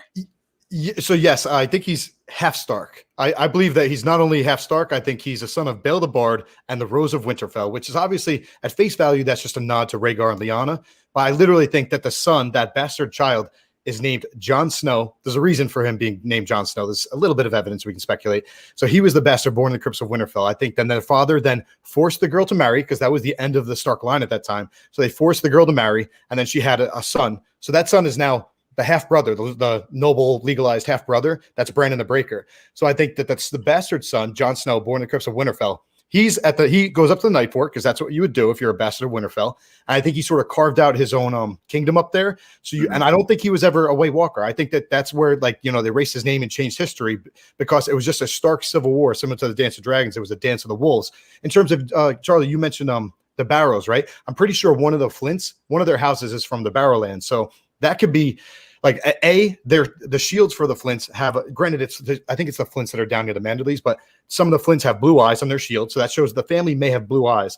And if they're from the Barrowlands, that ties into the whole concept of a corpse queen, right? So I think Danny Flint ended up marrying Jon Snow, who was the bastard born in the crypts of Winterfell, and so that they're just humans. I think everything said about them being like I do think there was a Night King thousands of years prior. I don't think that what happened at the Night's Fort, the 13th Lord Commander, I don't think they were White Walkers. I think that is all a big lie, which is why that Game of Thrones prequel said, like, the Starks of old are not the Starks you think they are. So I do think he fled north, and it's not until he fled north at the very end of that story that's when he was converted into the second Night King, effectively. Yeah, because I think a very important part to put out here that maybe people don't realize is that the Long Night was over. All right. They had already been defeated. The White Walkers pushed back, and then the wall went up after that, right? That was the reason that's the reason the children gave them. Hey, we're going to put this wall up to protect you from the White Walkers ever coming and invading you again. That's the reason why we're putting this up here for your story, right? Even though they're the ones who created them, it was a lie. That's what they said. We're going to put this up here for your own protection, and then we're going to give you 3 dragon glass daggers every 5 years to protect yourself, just in case they come back, all right? Because these dragon glass daggers are special power, because we're giving it to you. All right? So we'll give you 3 a year and everything else like that, right? So so it goes back. So after this is when this supposed, and Jenna F. Super Chat says, Bridge, that was amazing. Thank you for the Super Chat, and Bridge, that was amazing. That was amazing, Bridge. Very, very good. Very good. Very good theory. So then all of a sudden, this Lord Commander spots this woman, white. It says she's cold, right? It's saying that she's cold, saying the skin is white, and it's saying the eyes are blue. And supposedly he didn't fear. He was able to spot her all the way from the top of the wall. He's seen this chick. Looked out. Yep. And then he went there and had to have her. He had to have her because she was so beautiful. Now, the thing that we know about the White Walkers that we don't get in the show, but we know from the books, is that they are supposed to be angelic looking, right? They're supposed to be beautiful, all right? So they're not supposed to be these old, disgusting creatures that we see in the show. They're supposed to be like, I would say, elfish, like Targaryenish, but ice Targaryens, right? Beautiful people. So it would be easy. Now you see a regular White Walker, you're like, who want to hit that, right? That'd be like hitting an ice Melisandre, right? But if you look at, he sees Elsa from Frozen. Let it go, singing "Let It Go" over there, building an ice castle. You know, that's a different exactly. So I would want to hit that. It could be a lot more easily. You could see why he would want to be a part, why he would want to be with her. Now it says that when he was with her, he bedded her, like he just grabbed her up. So that is a wildling way to marry someone right back there, right? In the wildling culture beyond the wall, you got to grab them up and have sex with them, and when you do that, that is your wife, right? So he married her basically in the wildling custom, and then took her back to the Night Fort. He said, hey, we're going to go to Night Fort, and I'm going to rule this, and you're going to be my queen and everything else, and we're going to have the Night King and the Night Queen. And while they ruled, there was all these atrocities. And I asked the question that, and I tell people this all the time, they sat there, and it just happened to be the Night Fort that they went to, with the children of the forest in the big-ass tree and everything else there, but the children were nowhere to be found for all these years. And they said they were doing sacrifices there. So were the sacrifices they were doing to the children of the forest, and that's why the children were like, hey, we good with this. Y'all keep doing what you're doing. What do you think about that?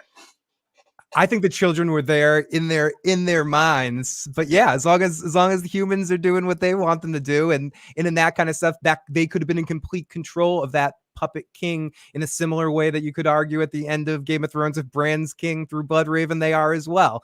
It's at different times when the children have been able to orchestrate. If we're to go with Tony's thought pattern here, different time periods throughout history that the children have been able to manipulate things to have a big amount of control until, and we're going to get there, until it leads to the point where it leads into a stark civil war, as John Taylor said, the dance with wolves, Brandon versus Brandon, that basically gets to the point where they need to be stopped. Bridge?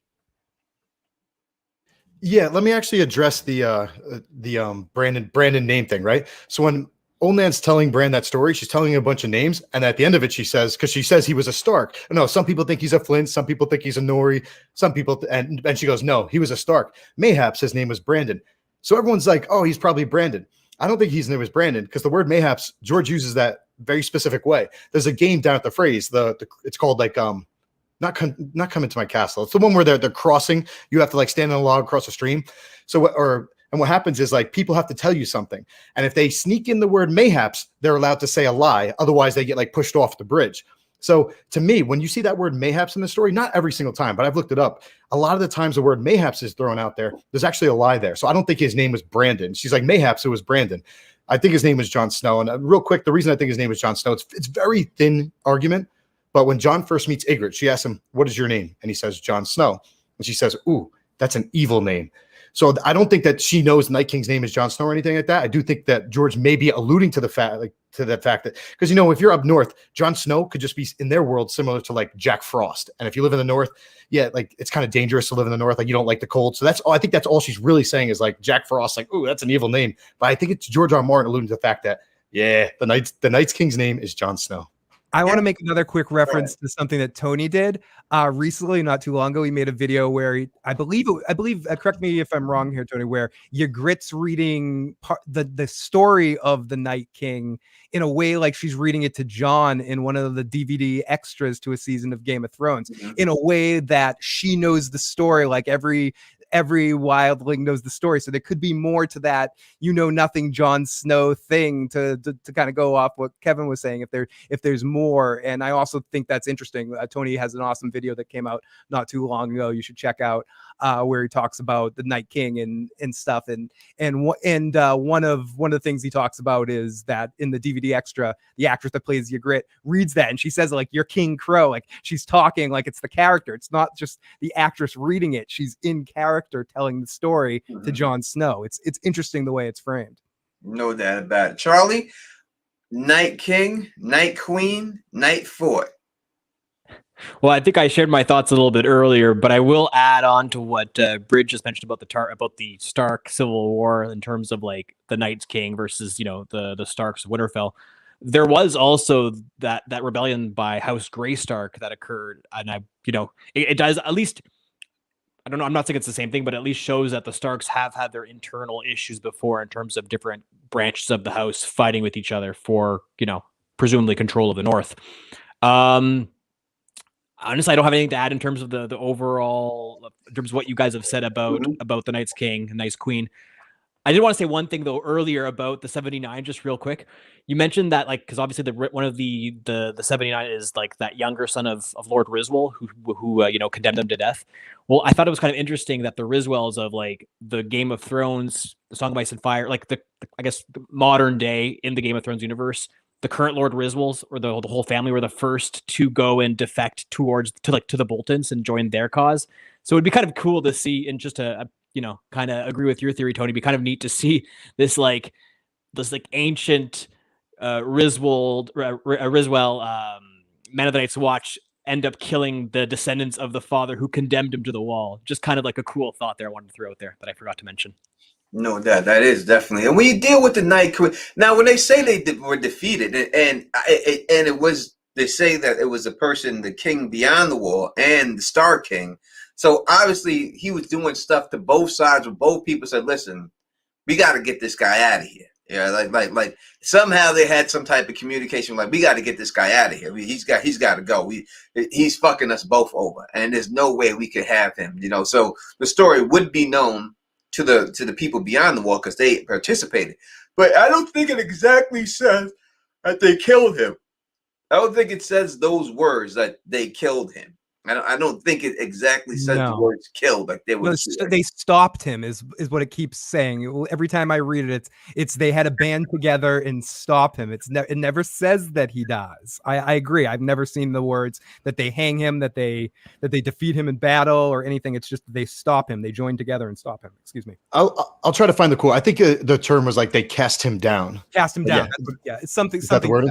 Yeah, I think that's what it is, Bridge. And there's no records of him either way, so I mean, how would we? Yeah, and then they destroyed all records of this man conveniently out of there, so that no one would know exactly what was going on when they got rid of him. So do you think that the Night's Queen could have possibly turned him into a White Walker? Like when it says he gave his seed, he gave his soul. Like, what is that? Is that exactly what is going on with Craster children? Would that be considered the same exact thing? Because we got to say that the stuff we see in the show, so the Craster stuff we see in the show is real. That's really happening. But are they really taking these babies and turning these babies into White Walkers? Probably something to that effect. There's some sort of pact with some of the people that live up near the lands of always winter that have the White Walkers as gods, that make sacrifices to them, that give them, like, that's not completely unheard of. So I do think that there is something to that. I mean, Ygritte does say when they're Craster's kids, right? She calls them Craster's kids. Like the White Walkers, when she's with Sam, she goes, "They're Craster's kids." But it can't just be Craster's kids, right? Craster's kids. I think she says they're Craster's sons, is what she refers to them as, Craster's sons, the White Walkers. When they start coming for the baby and stuff, that they're Craster's sons and all that. And to your point before about if he became part White Walker, part other through the connection he had with the Night's Queen, I don't know. I keep thinking every time we're talking about this about turning into a vampire and like feeding a little bit of vampire blood. And then I want to bring them up again. What is Cold Hands? Is Cold Hands a white with some individuality from his former life still within his mind, or Benjamin on the show, who isn't Cold Hands, but Benjamin on the show was half something, half not something? Is there an in between where you can be influenced or have a touch of that, but not fully in the consciousness of Craster's kids? I don't know. I'm not, but that's kind of one of those questions I've always wondered, and why I want more information, or maybe it's fun that it's vague. I don't know. Yeah, I believe that the Night King will be back, and I believe that it's Monster is the new Night King. I think that's when it all comes and it's said and done, that Craster's son Monster will be the new Night King. And I think that is. I don't even think that there's a chance of that not happening. We see them come after him. He's the 99 one born.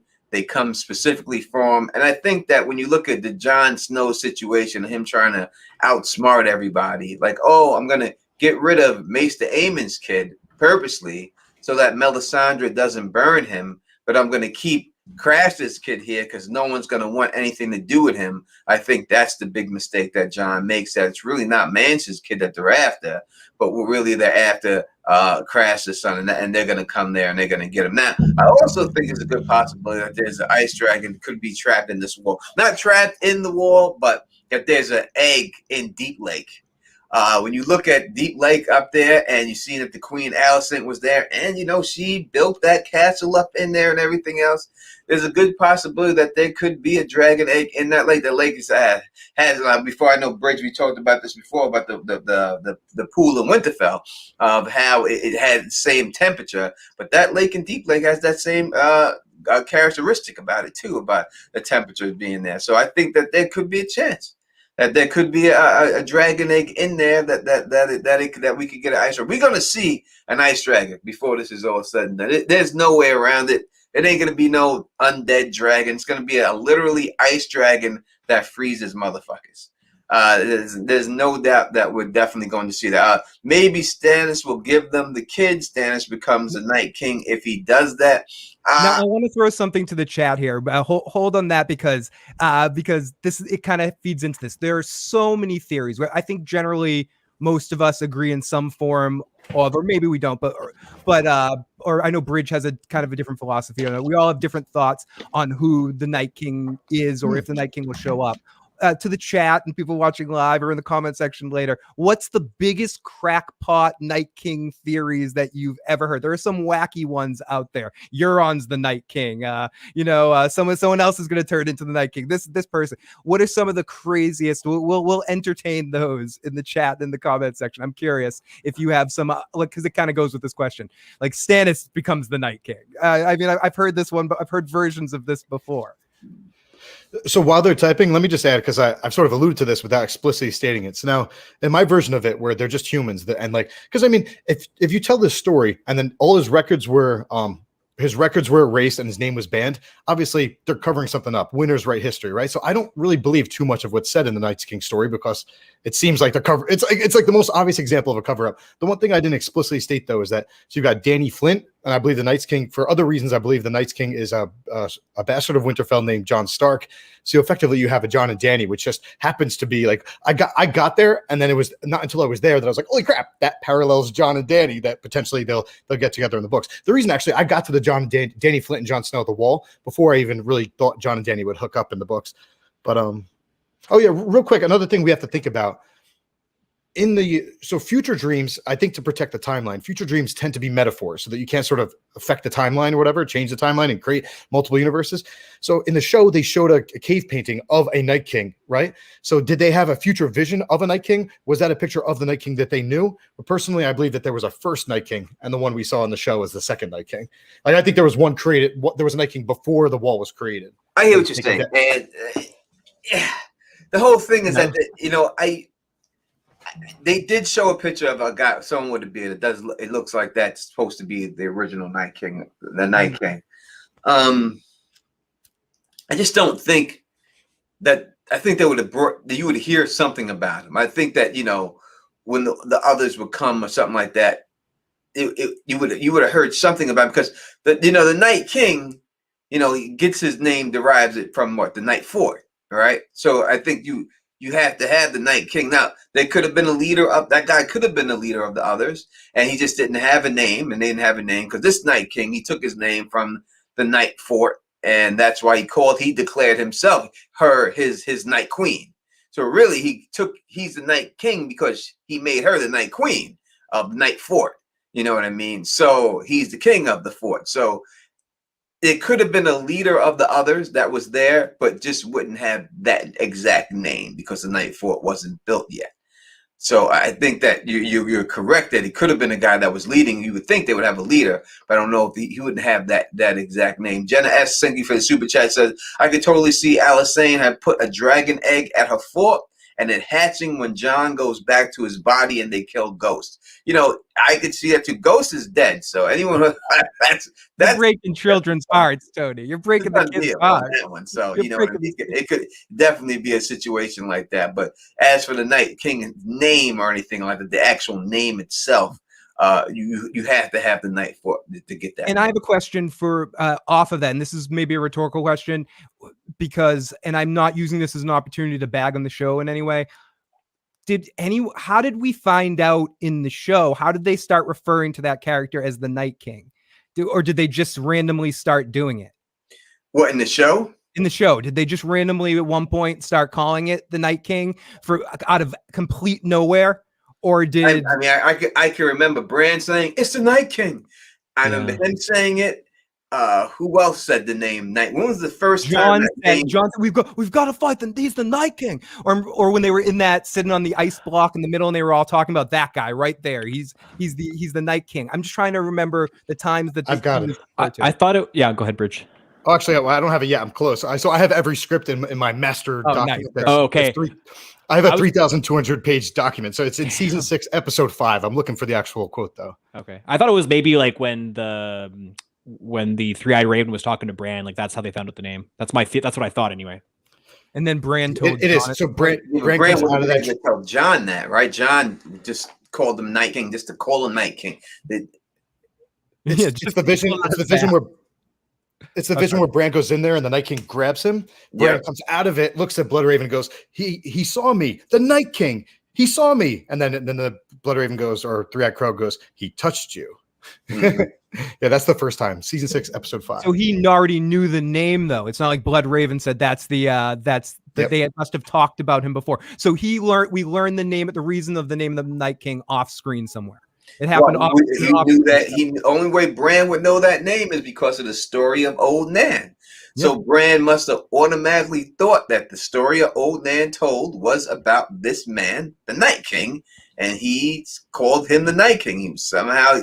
That's the reason why he called him that. So he must have figured that this was the guy from whatever he heard and stuff. No. Super chat said, NK equals story about the future, misunderstood as the past. Tormund Giantsbane, aka Icebreaker, aka Hornblower, equals Jorman. John equals Night King. Bran equals Brandon the Breaker. That's a lot to take in, right? A lot to take in. We also got some funny ones. Rich has Azor Ahai as Night King. We got a couple of Azor Ahai. Charlie in the chat said, Hodor is the Night King. Someone said, I'm the Night King. Euron riding ice dragons. A lot of Euron riding ice dragon stuff. And as crazy Night King theories. I've heard a lot that there will be no Night King, but some of the atrocities in the book will be done by Euron in the way that the Night King was. They'll have some pact with the. I'm not presenting this, but I've heard this presented before. I actually have some, that's what I was actually about to say, because this reminded me, that scene there where the Night King grabs him in the show, there's a very interesting visual. So he grabs him, and what is it? It's almost a pact, but it's like a broken pact. Mm-hmm. The reason it jumped out at me is if you look at the children history and lore, Game of Thrones put out those videos of history and lore, there's like an image of just hands. That's all it's in the image. So when that happened in the show, I was like, oh, that looks like the broken pact. And then just real quick, this is kind of like the last point I have in my tinfoil Night King theory is that, so I believe that they were just humans. Ironically, the Starks broke guest right there. Brendan the Breaker went up there probably and killed the guy's wife, Dany Flint, killed her children. So that's the real Danny Flynn story, is that Brandon the Breaker did it. The Night King, he didn't ever get killed. He just he fell. Oh yeah, I said earlier, he was cast down. The actual word was he was brought down. That's in the World of Ice and Fire. But so then my idea of when he became the Night King and why he became the Night King is that there was a first Night King that was killed down at Starfall. It was actually Starkfall back in the day because the Night King was a Stark. But so then you got the wall put up there. Now there's just humans up there because the 13th Lord Commander is just a human. He then gets. I'll finish this up. It's only taking 20 more seconds. So then Brandon the Breaker comes, kills his wife and his children. He flees north. Now, right about that time, we don't know because the timeline's a little tricky. But the 13th Lord Commander, that could be around the time that the Andals had arrived to Westeros, and effectively they started burning down weirwoods everywhere. So they've effectively broken the pact. So it has nothing to do with, now you've got this guy that's up north of the wall because he's fleeing his half brother Brandon the Breaker. He's up north of the wall, and that's when the children created the Night King because the Andals for the first time since there was a pact, broke the pact. All right, so we believe that we all agree that we've seen that the children created the Night King in the vision, right? Like Bran says it then too, right? When he sees the vision of the children created for, he goes, "It was you created the Night King," right? Does he say that? Or did he say? Oh, he says you created the White Walker. I think he says the White Walker. I think he says you created the White Walker. Yeah, right? he turns to Leaf. Is that? I think yeah, and he said it was you. And then she said we had to do it because you were slaughtering all our people. So when you look at that whole situation, and that happens after a long night. So look at the children's plan. This is why I tell people all the time that it's the children of the forest that's on the throne right now, not Bran Stark. It's the last Green Seer who took Bran Stark's body. You have to look at what the children do. They're known for, they don't have great numbers, but they live long lives. And you live long lives, that means you can plan the long game. So they were losing they were getting their asses kicked. The children of the forest couldn't stop them. So after that, all of a sudden, when they were about to die, these creatures out of nowhere come. After creatures of these White Walkers come out of nowhere, they start killing everybody. They start wiping out men. Man needs a savior. They knew a hero. So they go and find the children after they almost slaughtered. And the children says, okay, we're going to help you out and teach you how to defeat these creatures. Here's some kryptonite to defeat Superman. Yeah. Here, go stab him with this stuff. We think that this might work. For some reason, we just believe this might work. And it so happens that it does. This random dragon stuff. Yeah, and then we're gonna go and we're gonna put this wall up to protect you just in case they ever come back. All right. And to me, that's all just the long game. That's all it ever was. It's like the pact. When they signed that pact, they did it to buy themselves time to come up with a plan. And that's why they signed that pact. It wasn't, they weren't real about it. They did it. All right, we're going to do this because we can wait these fuckers out. And then they came out and now they got the Night King and everything else to come out to finish the job at the end. Because you always got to remember that when it comes down to the children of the forest, that they have the ability to see the future. You always got to remember that. You always got to put that in perspective. They know what's going to happen. They could see the future. They could see the past and they could see the future. So when you put that into perspective, you could see exactly, they knew what they were doing. They knew the plan. And that's it. There was only one way for them to survive. All these people, they knew the Andals were coming. They knew all this shit. They could see all that stuff coming. They have that ability to see everything. I want to read what Alex B wrote in the chat. Whatever the show's creation of because people will say this in the comments after this. Whatever the show's creation of the others was, can't be canon. I doubt George R. R. Martin will give us a low-cost dragon glass shoved into a man's chest to create superpowered new race. I don't think it's going to be that way, but I do think the children will have some influence over the creation of the introduction of the White Walkers. It's not going to be as simple as, I agree, it's not going to be as simple as shoving a piece of glass. Why not? See, this is the whole thing. I take offense with certain things. Not you, Alex. You can say your statement, but people always think that there's got to be some special way for something to happen. That's not the way it is in any media or anytime anyone ever gets anything. It's never special. Let's go through it real quick. Especially Marvel got his spider's power by getting bit by a spider. Right? How did Spider-Man get his powers? He got bit by a spider, a radioactive spider. How did the Hulk get his powers? It was done like that. The Hulk got shot with gamma rays. You can go through them all. Anyone who's got any power, there's no special thing that happens. It's all very simple every time. And if it could just be whatever was in that dragon glass at that time just makes that White Walker turn to that White Walker. Whatever it is, you want to say they have a spell that they put on that dragon glass, and that's what did it. It was a green piece of dragon glass. It was a yellow piece of green, but it's always something special. There's never some big elaborate hoax. Always somebody, oh, I was working in a chemical lab, and what happened? Oh, I slipped and fell and it splashed on me. Now I got powers. It's always something simple. It's never elaborate how people get power. So I think that, I know everyone, George R. R. Martin's a great writer, and I'm not trying this is right, but that's the way people get stuff. Usually it's very simple, mean. So I could see it easily being something that simple. Go ahead, Bree. Yeah, actually, this reminds me of something I was speaking with people in the chat about. I won't mention the Mira quote, but in terms of like ice and fire, Beric has a quote where he's talking to Arya because Beric's sort of upset. He knows that he's becoming less and less each time. So fire is a word that's used for life. It's a synonym for life in the books, right? And he says something to Arya where he says like fire consumes until there's nothing left, right? But that's talking about actual fire, but he's talking about life fire being drained. But if you look at dragon glass, another word for dragon glass is frozen fire, right? So if you talk about frozen, that's like preservation, and fire is a synonym for life, frozen fire. So when you get shoved something inside you that has like a preservation of life, that's effectively what he is. He's been like, he's almost in a prison of eternal life because of the dragon glass, frozen fire. Is there, and when you look at like Brandon, let's look. I mean, let's look at the cold hands, right? What is cold hands? What is that? I mean, cold hands is most likely to me. He's a white that's warped, and he's warped by Bloodraven at this time, or the children. He's just a dead corpse walking around, and that's all he is. He's just a white. He's not alive.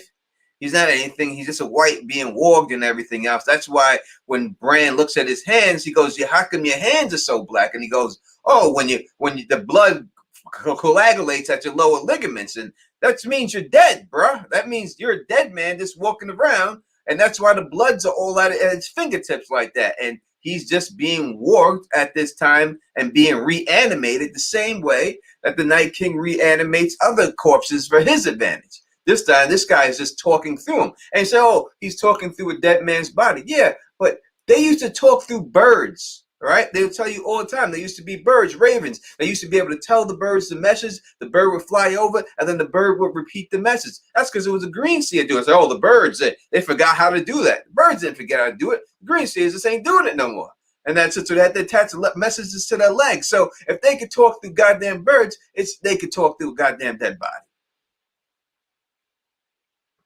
Yeah. And what up to my brother Derek Brock, big Derek Brock in the building, rocking with us and stuff like that. Everyone knows Derek. He was chilling with us at Nashville and rocking with us the whole time he was there. Him and his beautiful wife. What up to you?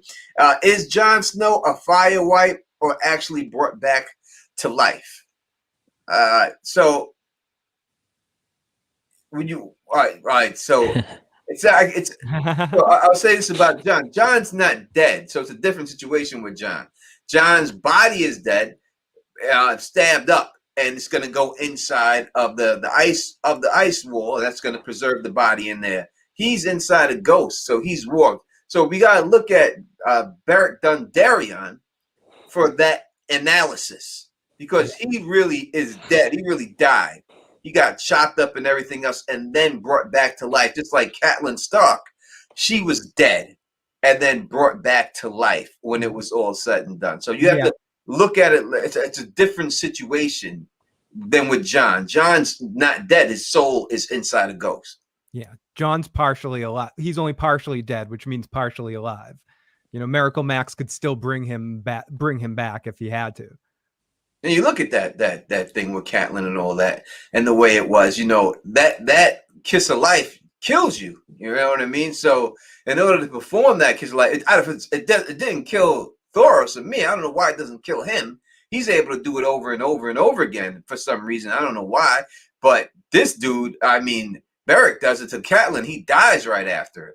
So I don't know if you have to give up your life in order to do it or how it actually works. So I don't know how they're gonna do they're gonna play that, how that play. But Jon is not dead, so I couldn't really say that Jon's not a fire white. I wouldn't say at all. He's not dead. He's just inside a ghost. Yeah, I would agree. And Yeah, just real quick, if you didn't see it, we did I think I re-listened to all these streams. We did Jon Snow either last week or 2 weeks ago. yes. Yep.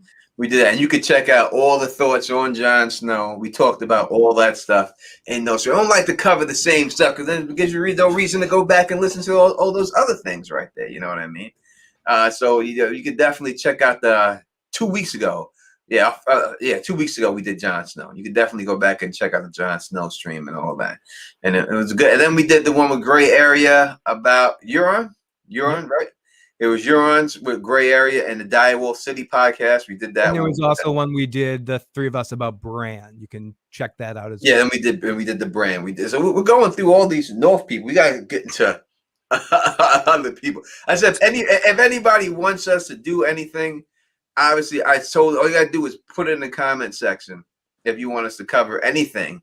It doesn't matter if it's a person or a situation or Robert's Rebellion. Show, book related, either way. We could do the whole Robert's Rebellion. We could do the whole Long Night. We could do, the Attorney at Harrenhal. We could do that. It doesn't have to be a person. We could just cover an issue if you want it. Tragedy of Summerhall. Whatever you want, we could do it. Just put it in the comment section. Again, we're here every Wednesday. Usually 6:30. I was a little late tonight myself, but usually 6:30 p.m. Eastern time is when we do that and stuff like that. So, all right, we're going to go to questions. Unless anyone has to say about the night thing we covered, the Night King. Let's say this at the end, because we've seen it in the show. The Night King did not fight Jon Snow. Will we see Jon Snow actually fight the Night King in the books? I hope so. Yes. Yes. I think whether it will be that will be the big final battle, because I know George has said on occasion he's been critical of the way the Lord of the Rings series ended in just a battle of good versus evil one-on-one kind of interaction or battle. So I could see that being part of it, but not being all of it. I do think we will get some face-off between Jon Snow and a very powerful White Walker other of some kind. I think it's going to be Arya for two main reasons and then one fun one. So it's the Arya, what do you say to the God of Death? Not today. So she's got that line. That's central to her character in whatever Arya 5 or whatever with Syria Farrell. But then there's also actually I just remember this. This is good. Jon Snow thinks, because in the books Sansa's not up with Ramsay. In the books, it's false Arya. It's Jane Poole. But Jon Snow thinks that it's Arya there, and he thinks to himself, oh, no. She's going to try to stab him. And when he does that, we're going to find her, dead in the snow. I forget the exact quote. But basically, he thinks that she is going to stab the Bastard of Winterfell. I happen to think that the Night King is the true Ghost of Winterfell, the true Bastard of Winterfell. So the one last thing I'll just add is I also think there will be some sort of nifty, I'll add two more things. A nifty move with catching a dagger, because the very first thing she did with Syrio is that he threw her something in both the books and the show alike, and she dropped it, and he goes, tomorrow you will catch it. So I feel like that's George R. R. Martin set up an eventual payoff. And then I forgot. Oh, the last thing I'd say is that a dagger, she had a dagger in the books. It's a little different in the show, but in the books, she has a dagger with a pink ruby in it. And I think that she threw it in the water when she gets to the House of Black and White. So I think eventually that dagger is sort of a foreshadowing of what's to come, which is that she's going to get the cat's paw dagger, and she's going to use that to take out the Night King, just very similar to it as in the show, but maybe not with the Weirwood Tree, maybe in the Crypts of Winterfell, where the Night King was born. Ooh. I think that Jon Snow has to fight him. I think that's what it sets up. I think in the end, you have to. That's why they're giving Jon the Valyrian steel armor that he's going to have. In the end, there's a reason why he's going to get that armor, because he's going to need it to fight the Night King. He's not going to be able to withstand them without it. So I think that's why he gets it. And I think, if you want to say Jon Snow is Azor Ahai and he's going to have the burning sword and everything else, we talked about that in the stream. You know what I mean? So, you watch a Jon Snow stream. But yes, I believe that that's going to happen. Everything. We got Jenna S. says, may I suggest, thank you for the super chat. May I suggest a Dunkin' Egg stream? I would love to do a Dunkin' Egg stream. I would love to do a Dunkin' Egg stream when I'll talk to the fellas and see if they want to do something with Dunkin' Egg. We could definitely do that. Gold Soul Radio says, I'm loving y'all streaming more often. The guy community has been picking back up. Now, we've been here. Maybe it's picking up, but we have been here. Hopefully the community itself is picking back up, but the content creators, we've been here doing our things, but thank you all y'all for definitely coming by and everything else. Do you have any questions from anybody in the chat about anything dealing with the Night King? Am I allowed to make a request on future streams though, Tony? Because I want to hear you guys talk about Fire and Blood at some point. I don't know if you already have, but you got to. That's all. Guys, here's another thing with Arya. I forgot. Like I actually thought they were going to heal the Night King. I thought Sam was going to stab him with green dragon glass and heal the Night King. But my second prediction before the show ended was Arya. There are a lot of clues. I have to look at my notes here. So another thing that happened with Syrio is that he looked at her and he goes, all men are made of water. Did you know this? I mean, what dude's made of water? Freaking Night King. No, yeah, it's gonna be Arya. I will say this, Bridge. Pierce him and the water leaks out. So I'm not saying. I'm saying that. I see the whole thing to me is it goes back to Azor Ahai. I don't think that he can be killed without that blade. I don't think it's going to be a regular Valyrian steel that can kill him. I think it has to be that fire blade of Azor Ahai to take him out. I think it has to be. I think that's the only thing that could actually hurt him. And Jackie C in the chat asks, could the Night King be a good guy?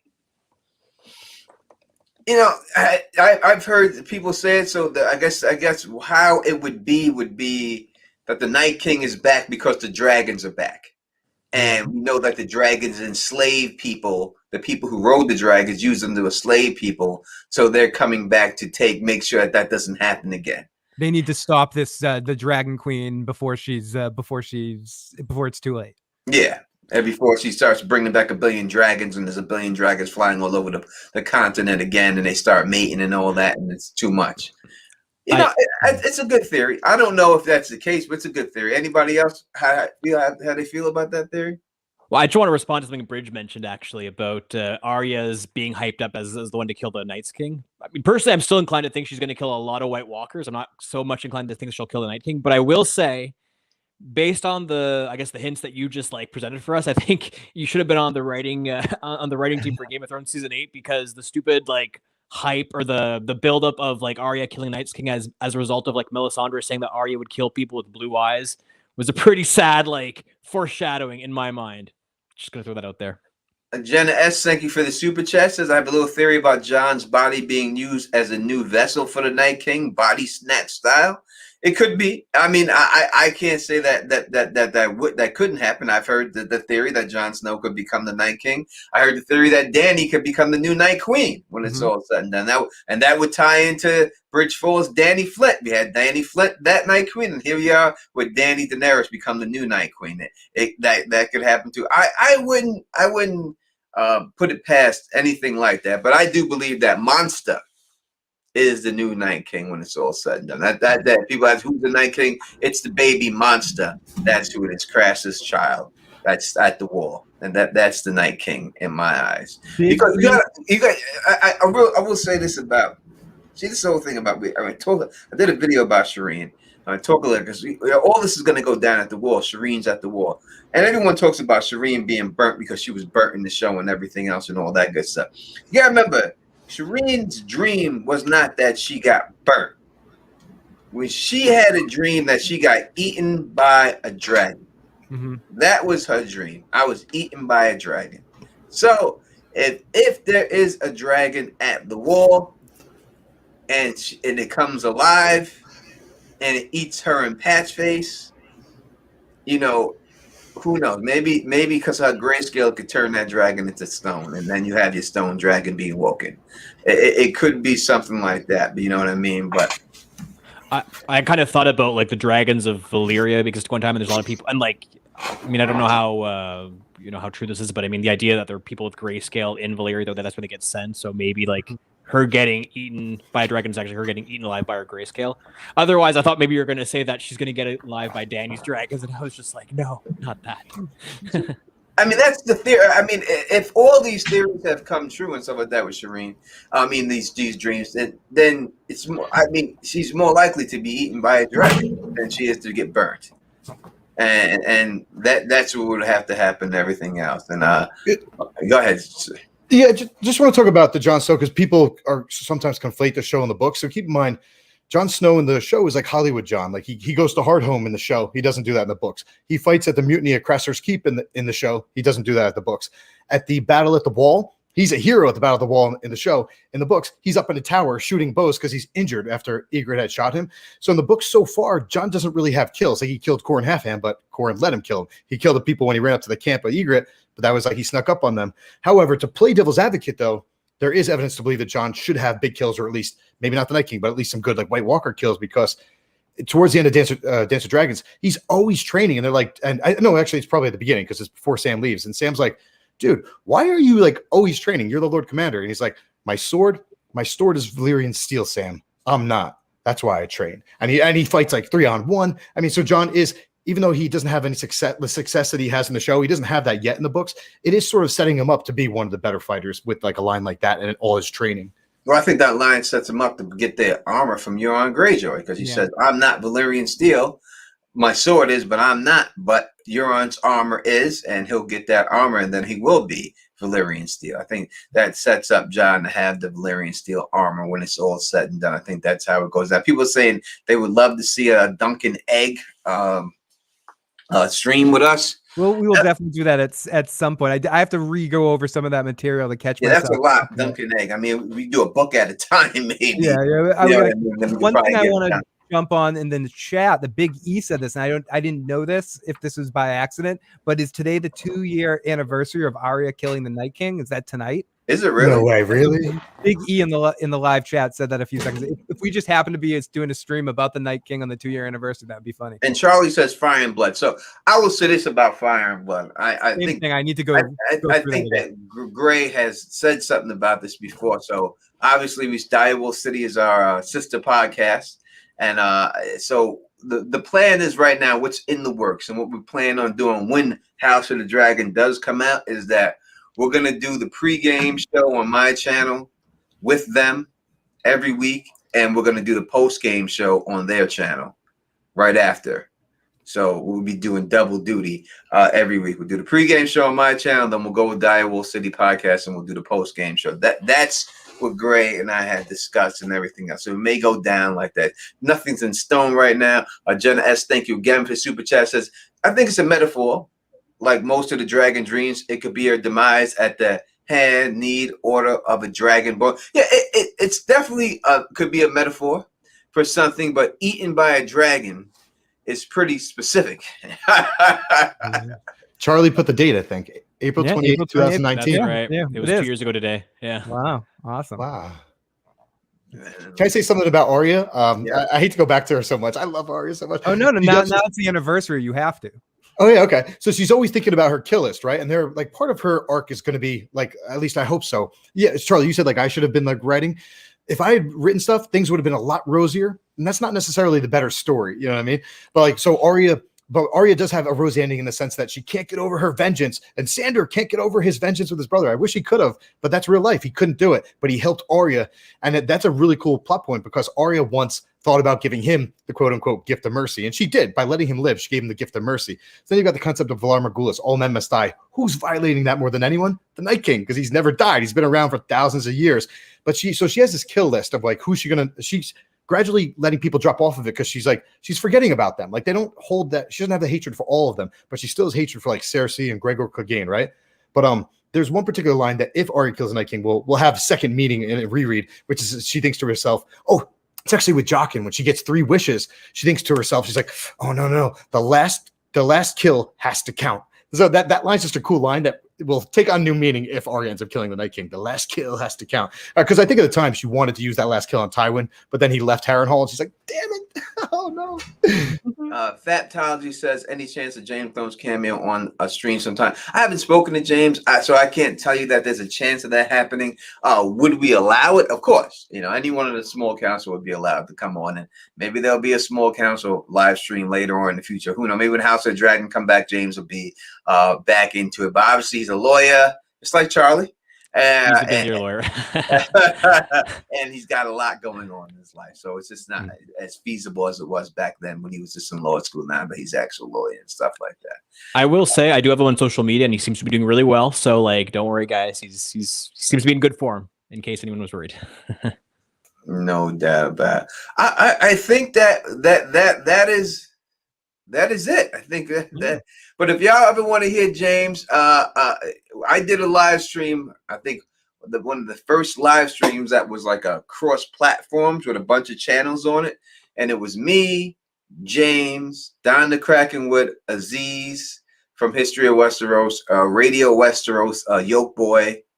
We're all in it. And that was the first time that anybody from other channels were all on one live stream together when I did that stream. It's a long time ago. It was a brand live stream that we did together. So you could always go back and check out that live stream, what we did on that and stuff. And that was a really big deal back then. First time people actually went on other people's channels and did a live stream. So now, John Haymaker, we do need an anniversary cake, but Arya's not cooking that for us. no. Someone else needs to cook it. Keep Arya out of the kitchen. We definitely, I would say we have, we have our people, have my people, Gray Area and all of them are our people, and we're always gonna rock with them. But as for like a whole lot of other channels and stuff like that, I can't guarantee anything else like that. All I can do is guarantee that our sister podcast days will definitely be on. Charlie will be back and everything else like that. So let me thank Charlie for joining us. Thank you guys for having me. This is awesome. I think it's awesome you guys got the podcast going. I really, really, really want you guys to get it on Spotify though, because I listen to Spotify podcasts all the time. That's how I like to. Please do. Yeah, I want to add that the three of you on there so I can keep up to date. Thanks for having me. Obviously, that's no problem. No an problem. honor. Bridge, let the people know what you're going to do. What's going on with you this week? Yeah, man. So I'll be on Teflon TV every Wednesday, around 6:15, 6:30 Eastern Standard Time. These next tomorrow, I have a little intro video into. There's like, people say there's like no new theories or whatever. I've got 3 new theories. They actually relate to House of the Dragon. So if you haven't read The Princess and the Queen, The Blacks and the Greens, or The Dance of the Dragons, and you don't want spoilers, don't watch those videos. But there are going to be 3 brand new theories. I don't think anyone's ever mentioned them. I don't know. I'm so corny. I hope you like them though. So we got 3 new theories coming out this week from on the Bridge 4 channel. Make sure you're subscribed to the Bridge 4 channel so you can get those theories. Phil, what's going on with you? What are you working on this week? Well, this Saturday night, I'll probably be on the After Dark with Tony. And on Sunday night, I will be streaming live with Joe talking about the season finale of Invincible. So that's the thing I'm most looking forward to this week. If people aren't caught up on that show, Tony's seen a lot of people probably have read the comic series before, but it's based on the comic series made by Robert Kirkman, same guy who wrote The Walking Dead. It's I don't want to say too much about it, but it's on Amazon. It's produced by the same people that produced The Boys. I guess that's as much information as I'll give about it. But yeah, check it out if you're into like animation, superhero animation kind of stuff. It's on Amazon. The season finale airs tomorrow, so you can binge watch the whole season if you like the first episode. If you watch the first episode and you're like, this is kind of boring, I'm not into this, just watch till the end of the first episode and then make your decision if it's a show for you. Yeah, so right now I have the House of the Dragon first release pictures. I just released that today. Please go check that out. Make sure you try to go. If you haven't watched that video, watch that video in its entirety and thumbs up that video. Please, need all the thumbs up you can get. It's the only way YouTube pushes the video up is with the thumbs up, in all honesty. You got to get at least 400 for YouTube to start really doing good by you. So hopefully, if y'all haven't seen it yet, please go on the channel right after this. Go check out that video. Saturday, I'll be with Heidi Costume Co. From the Costume Co channel. We're going to be going over the costumes of these characters that we see so far. We'll be doing that and we'll be talking about that. You can definitely do that. And then after that, we'll be doing the After Dark with Phil that night. We'll see if we can get Bridge on. I know John Ruiz does fight that night. John Ruiz Andrew Ruiz fights that night. So, I may have to watch that fight. I don't know. I don't really think it's going to be worth me watching it. Should be a very fast KO. So we'll be able to see if we get Bridge on there too. And then obviously the Lady and the Dime podcast will be back every Monday. We'll be there covering the HBO show Mayor of Easttown.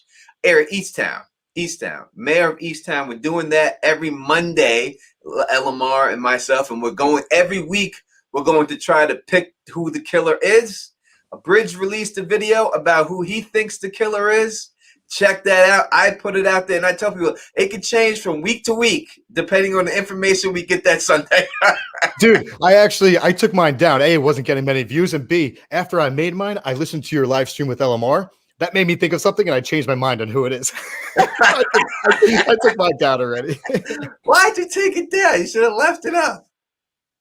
You gotta leave those things up. You know, it's not about the view. Like those streams ain't gonna get it. It's not a big following for that show, but to me, Exactly. it's fun.